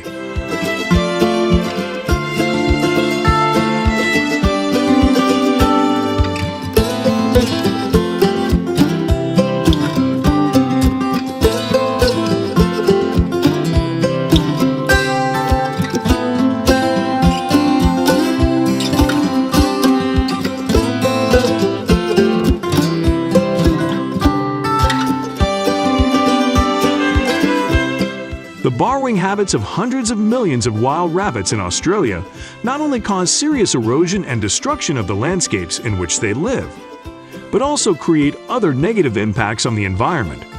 Competition with native animals in the fight for food is also a major problem presented by wild rabbits, the impact of which poses a serious challenge to the ecosystem and native animals in Australia.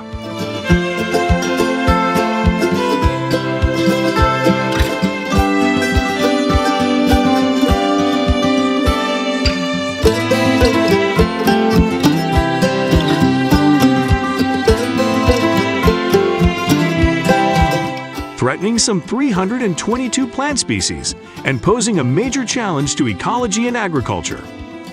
Australia's wild rabbit population is 11 times larger than the country's population and costs the government more than $215 million a year. Australia, with the problem of wild rabbits rampant, the Australian government allows anyone to hunt them in unlimited numbers and encourages people to organize hunts to reduce the number of this invasive species.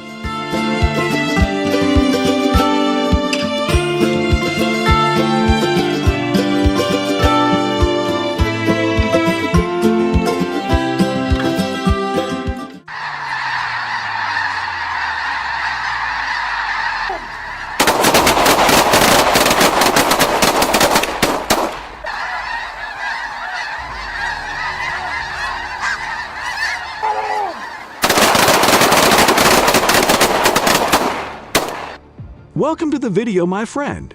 Millions of invasive Canada geese have spread across local areas in the United States, polluting the environment, competing with some native animals for territory, and severely affecting the ecosystems of many states. States in the United States. Every year, they cause millions of dollars in damage to ecosystems here, including forests. So how do farmers deal with 7 million invading geese?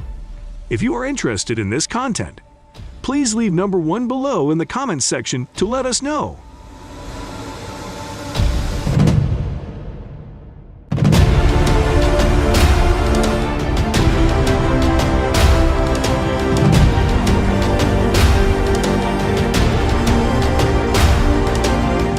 Canada geese undertake a seasonal migration cycle, moving from breeding grounds in North America to winter hardening areas and back in the spring. They often migrate in large herds that can number up to thousands of individuals per herd. When moving, they chose to travel hundreds of miles.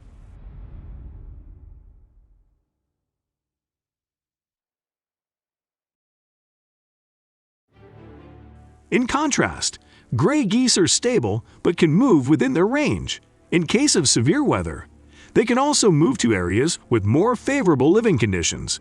They often gather in grassland and swamp areas, where there are abundant food sources and favorable living conditions. They eat bark and leaves, negatively impacting the tree's reproductive process, especially affecting to young and mature trees. This not only disrupts biodiversity, but also hinders the environment's natural ability to regenerate.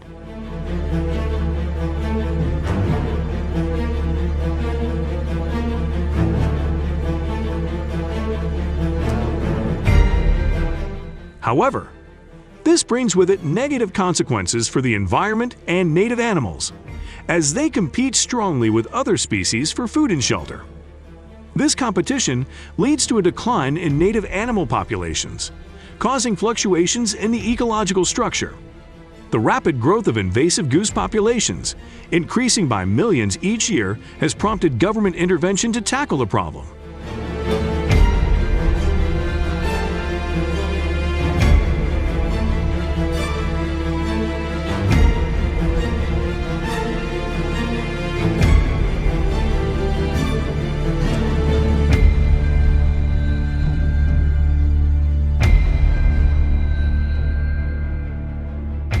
A common tactic for managing Canada geese is hunting. Hunters strategically choose hunting locations in large fields with lots of grass and food, especially in the eastern and midwestern United States. A popular approach is to use decoy geese placed in high locations, easily visible from the air. Hunting is usually carried out early in the morning before the geese begin to appear. This process allows the hunter to observe the movements and behavior of the goose before the hunt begins. Common hunting techniques include the use of scarecrows, the use of pellet guns, and the use of pellet guns.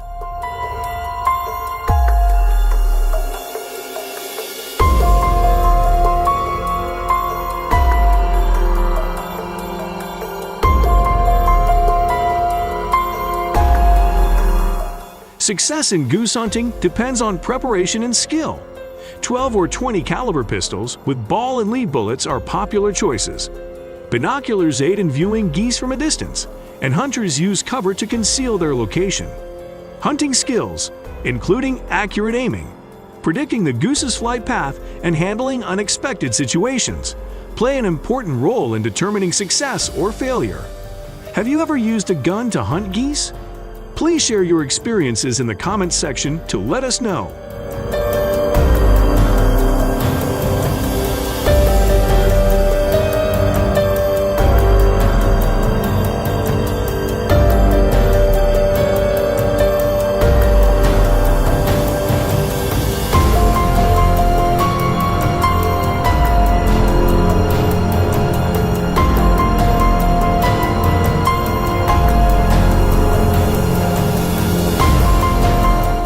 Important skills after shooting dead geese immediately are important to ensure meat quality and avoid waste. Whether a day of goose hunting has a good harvest or not, the process of harvesting geese is very important. All hunted geese are divided into different areas by the hunting group, and only 1/3 of a flock of geese can be harvested at a time. This is considered a good result when choosing the right hunting area to ensure the sustainability of hunting activities. It is most important to comply with local regulations and have a valid hunting license.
Swamp goose hunting is a popular activity in the United States, especially in the western and northeastern states. Canada geese are the most popular goose species hunted. The process of hunting geese in bogs is quite similar to hunting geese in the field, but it is necessary to choose a goose gnawing model that can float on water or be fixed with 3 branches. This attraction needs to be done at a time when it is not yet light Placing goose patterns scattered over a large area can attract more geese. However, in the swamp area, you can only hide in areas with large trees or on boats to wait for geese.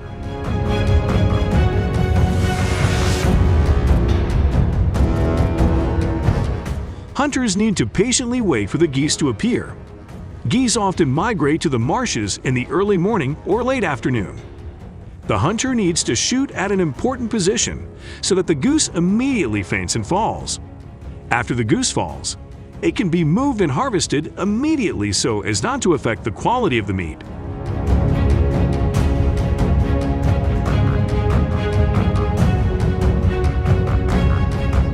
Swamp goose hunting season in the United States usually begins in October and lasts through March.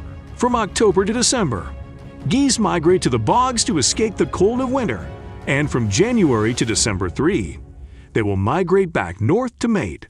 Therefore, to control the goose population most effectively, one needs to understand their behavior.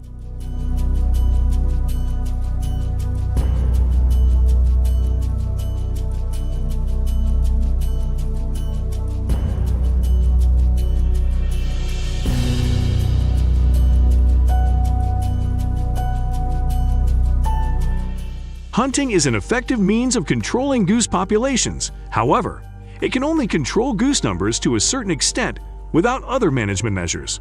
Therefore, Canada goose numbers in the United States will continue to increase without further management measures. Keep watching the video for more details on how farmers are confronting other invasive species in the United States.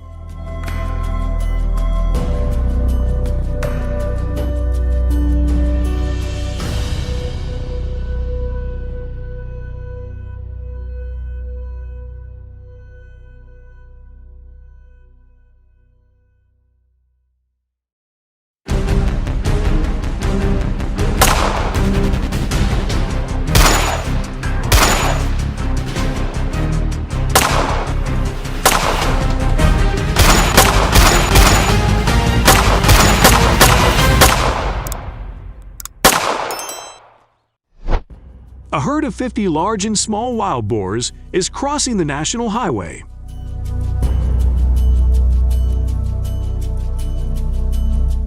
They even recklessly attack directly into the city center.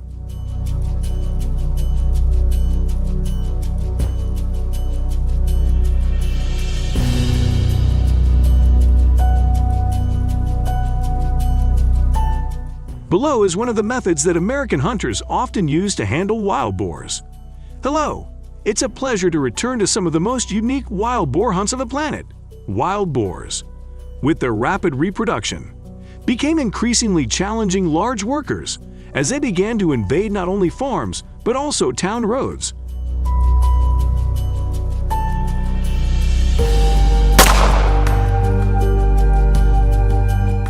Completely unafraid of human presence, wild boars are actively searching for food around landfills.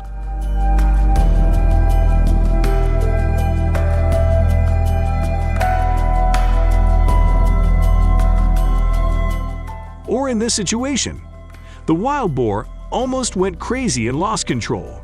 It continuously rushed to attack humans.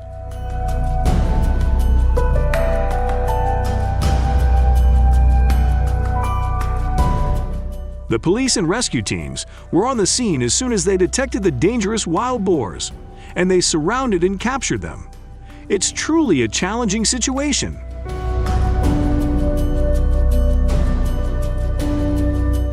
Even if you and your pet accidentally encounter them, danger can lurk. This poses a major safety concern for both humans and pets, as they have the ability to suddenly attack and create dangerous situations.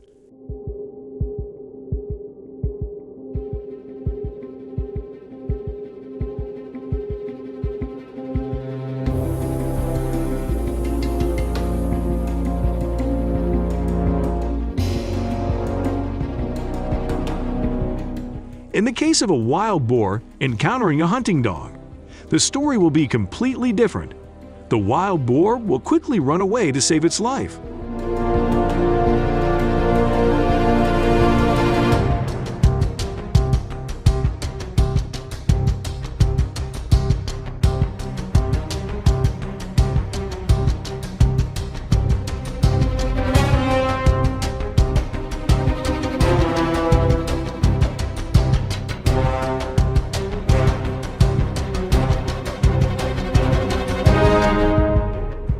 regardless of the terrain.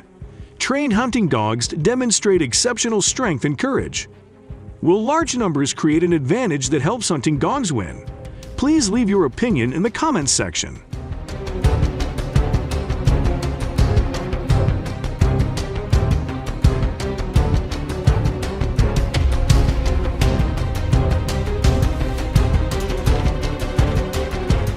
Let's immerse yourself in the view from above.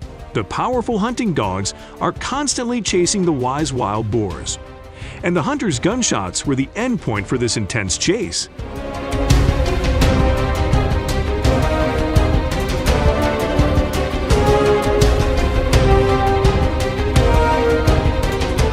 Experiencing cold forests. Wild boars are not only adaptive creatures, but also wonderful elements of that environment. Their thick fur protects them from the cold, providing warmth as they travel in the harsh, snow-covered climate. They do not hesitate to move in search of food, and their hunting instincts turn each adventure into a dramatic hunt. From grass and fruit to insects and small animals. Wild boars are versatile and creative cooks in meeting their nutritional needs. In snow-covered areas, they can use their powerful fur to dig through the snow, not only to search for food, but also to create comfortable and safe nests. These scenes are not only a picture of survival, but also a thrilling challenge for professional hunters.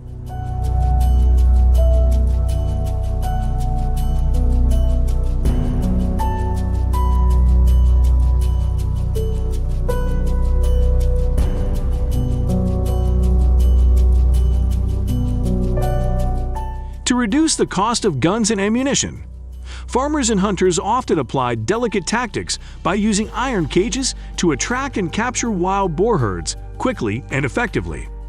Prepare a sturdy iron cage, along with attractive food to steam the wild boar donkey. Infrared cameras are placed remotely to monitor and control the situation conveniently and safely. Now, let's see the final outcome of this hunter.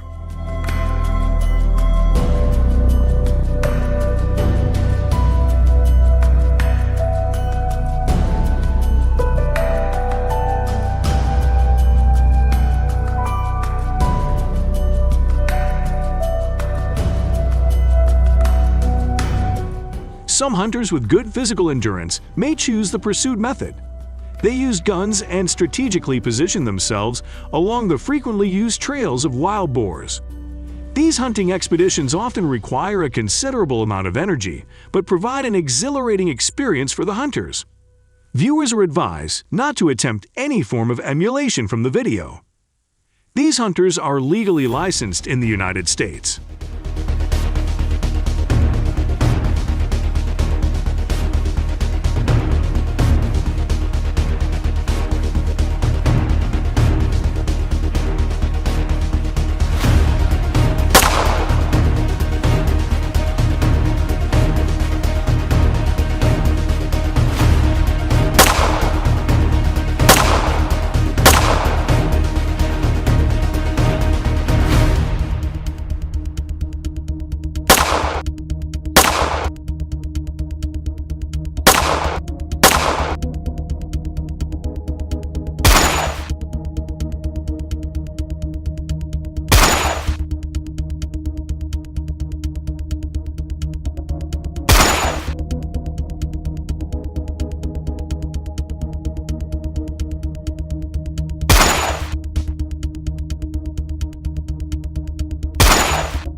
You might be amazed to witness hunting scenes from an airplane like this. However, this practice is still relatively common in certain areas. Professional and well-financed hunters enjoy exploring novel hunting methods. Can you guess the survival rate after each sweep like this?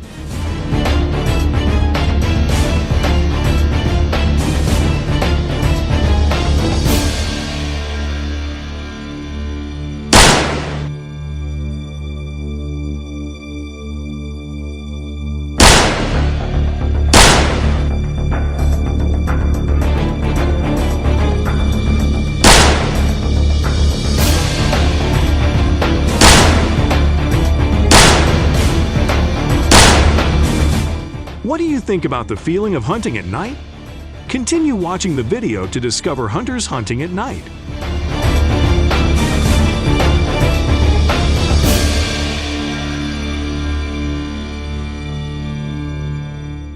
Wow! These bison really show their madness when they suddenly attack people on the road.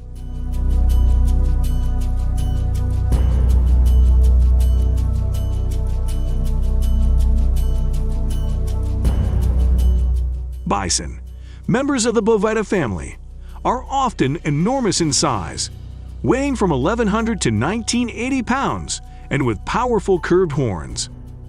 They are widely distributed throughout the world, including Africa, North America, Asia, and many other countries. Its ability to adapt to a variety of habitats, from primary forests to alpine areas, is a notable highlight.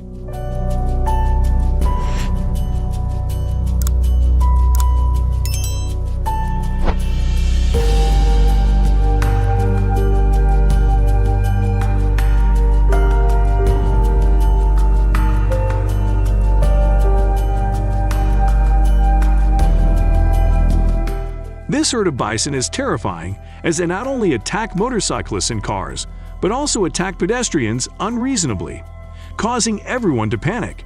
Do you know why they hang out on the outskirts of the city? I think maybe they are looking for food. Don't you think?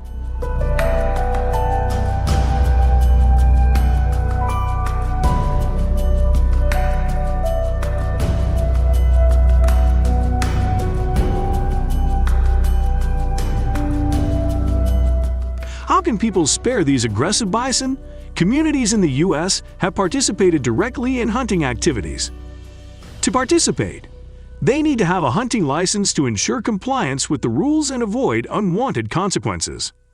Using professional hunting weapons not only enhances performance but also makes facing herds of bison easier and safer.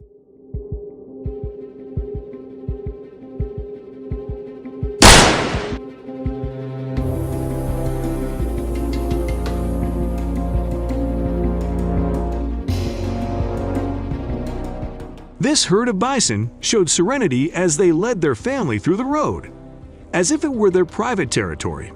This situation sometimes creates great challenges for people, causing fear and distance when we try to approach.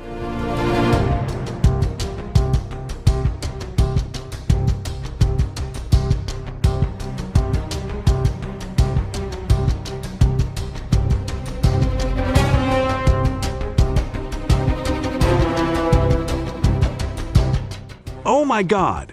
It even dares to barge into people's homes, causing damage to belongings.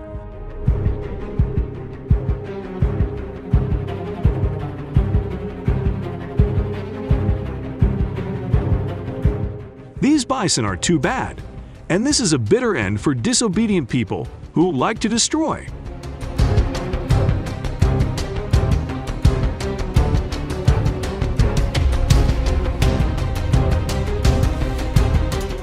The ferocious bison, with their incredible strength and defiant attitude, created a dramatic street confrontation.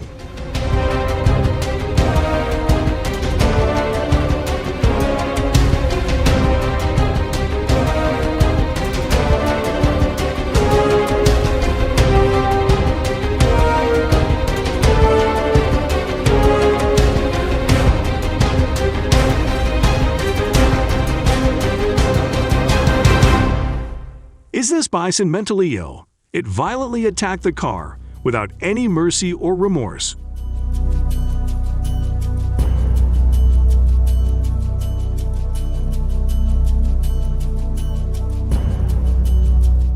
with just one shot.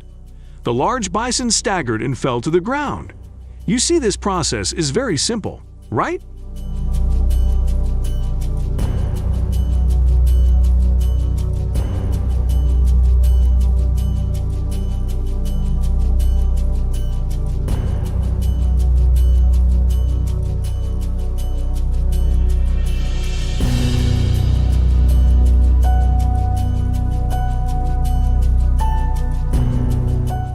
The bison often exhibit aggression, frequently attacking and disrupting other animal species, causing them to panic and flee.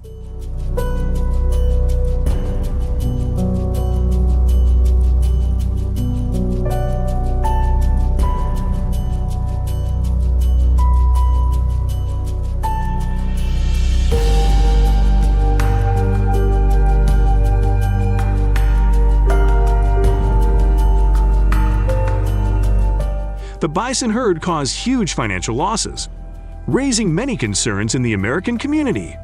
To minimize the consequences, they have deployed all possible measures to face and control the situation. Bison are also domesticated by people with the main goal of meat production, increasing economic income and taking advantage of the potential of this animal. This represents an economic opportunity that benefits communities through the sustainable management and use of wildlife resources.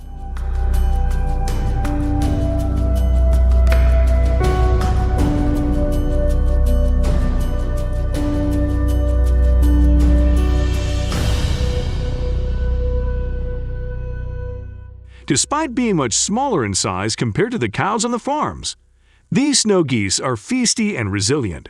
They show no fear and continuously attack the young calves.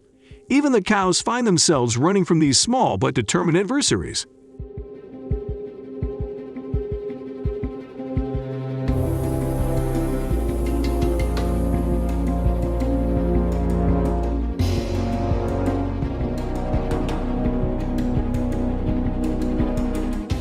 These teenage cows may appear fierce, but it seems that the snow geese are equally fearless.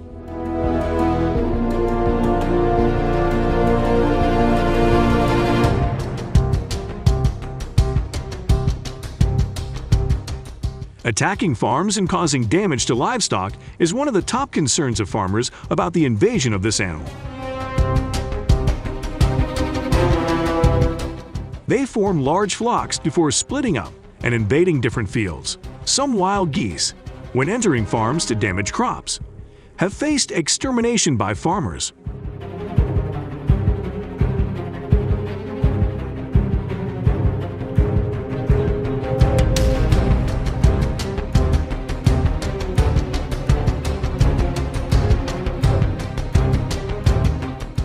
Snow geese in the Americas often choose to live in the northern part of the continent, especially in the tundra regions of Alaska, Canada, and the northern United States. They make long migrations from warm lands in the summer to cold lands in the winter in search of food.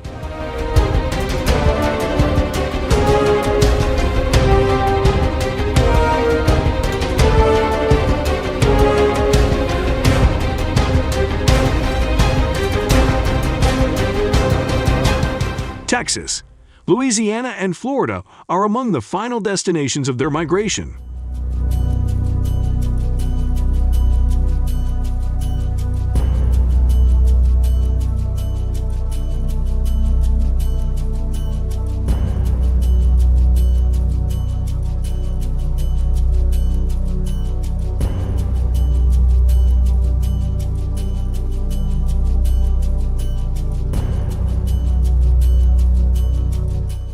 Among the migratory geese, a few attack the city. The cause may stem from changes in the living environment, the scarcity of natural food sources, and the comfort of urban spaces compared to the natural environment.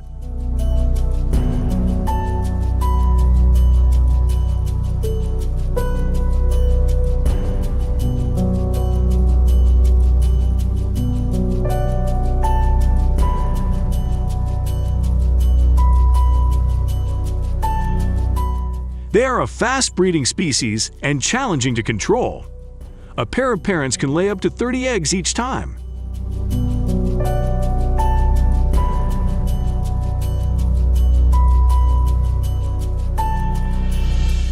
However, there are quite a few issues when these geese inhabit the streets, especially when they are breeding.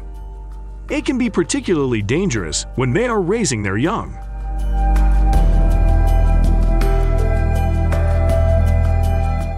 For example, this pair of snow geese is willing to threaten passersby to protect their young.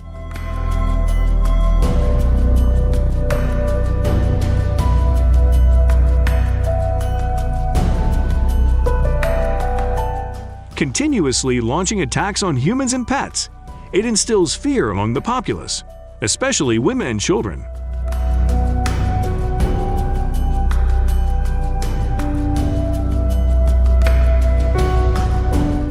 In the United States and Canada, hunting regulations are often managed and controlled at the state level.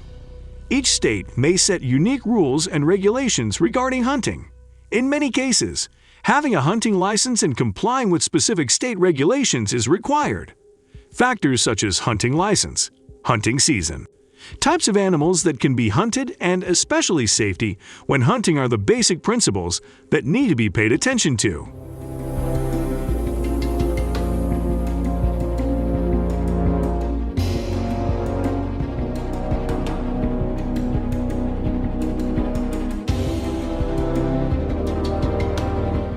To attract the attention of wild geese flying in the sky and call them to swoop down on the fields, hunters often use special tricks. Using artificial bait is one of the important ways to create attraction.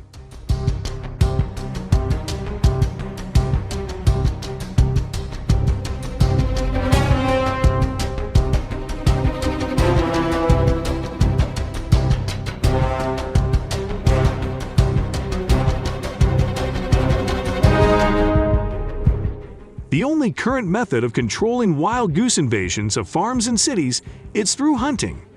Farmers became excellent hunters, protecting their land. Join us for exciting hunts. Remember that you must have a license and follow the regulations if you want to participate, and always respect the laws of your country.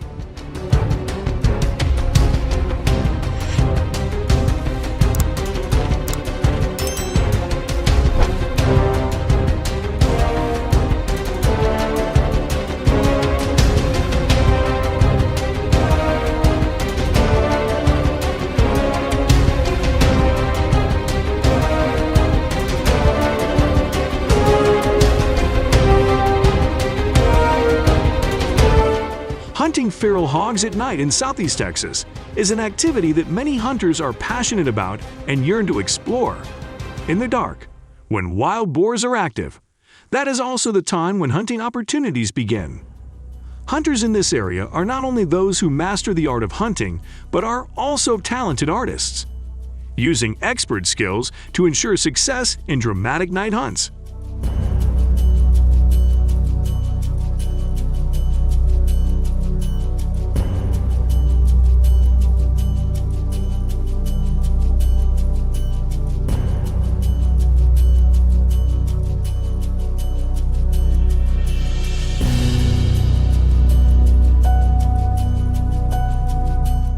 Driving at night is an interesting and effective method of hunting wild boar. Groups of hunters often travel by truck and are fully equipped with tools and equipment necessary for hunting, especially headlights that help hunters detect wild boars in the dark, creating favorable conditions for hunting. Convenient for hunting. When the group saw the target, continuous shots were fired to defeat the wild boar accurately and quickly.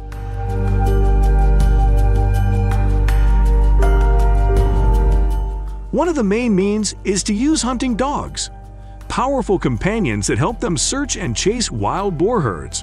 At the same time, using a flashlight also became an important tactic to help hunters see more clearly in the dark and quickly determine the location of the target.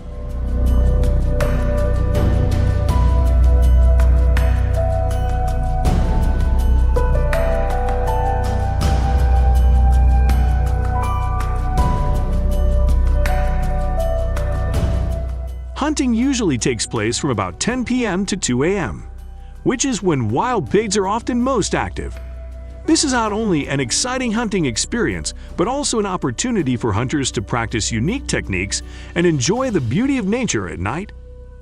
Nighttime wild hunting is often a fun and exciting event, often organized in the South Central Texas area by hunting clubs, hunting companies, or nonprofit organizations.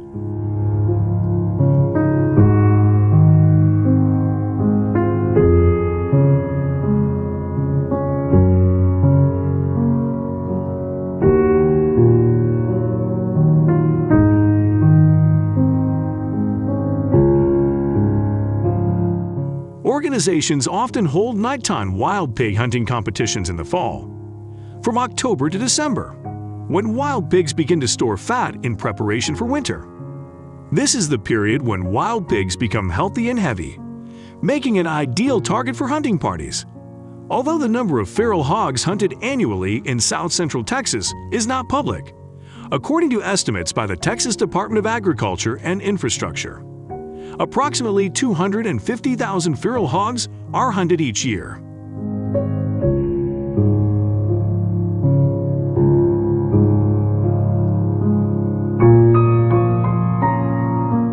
According to TPWD estimates, about 750,000 feral hogs are hunted in Texas each year.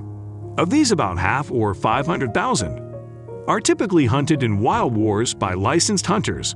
The remaining animals, about 250,000, are often hunted by unlicensed hunters. These measures, while helping to control wild boar numbers, may also affect the growth of some invasive species. If you believe there is a better solution, please share your opinion below, and don't forget to drop a like, subscribe to support the channel, and share this video so everyone else has a chance to watch and enjoy.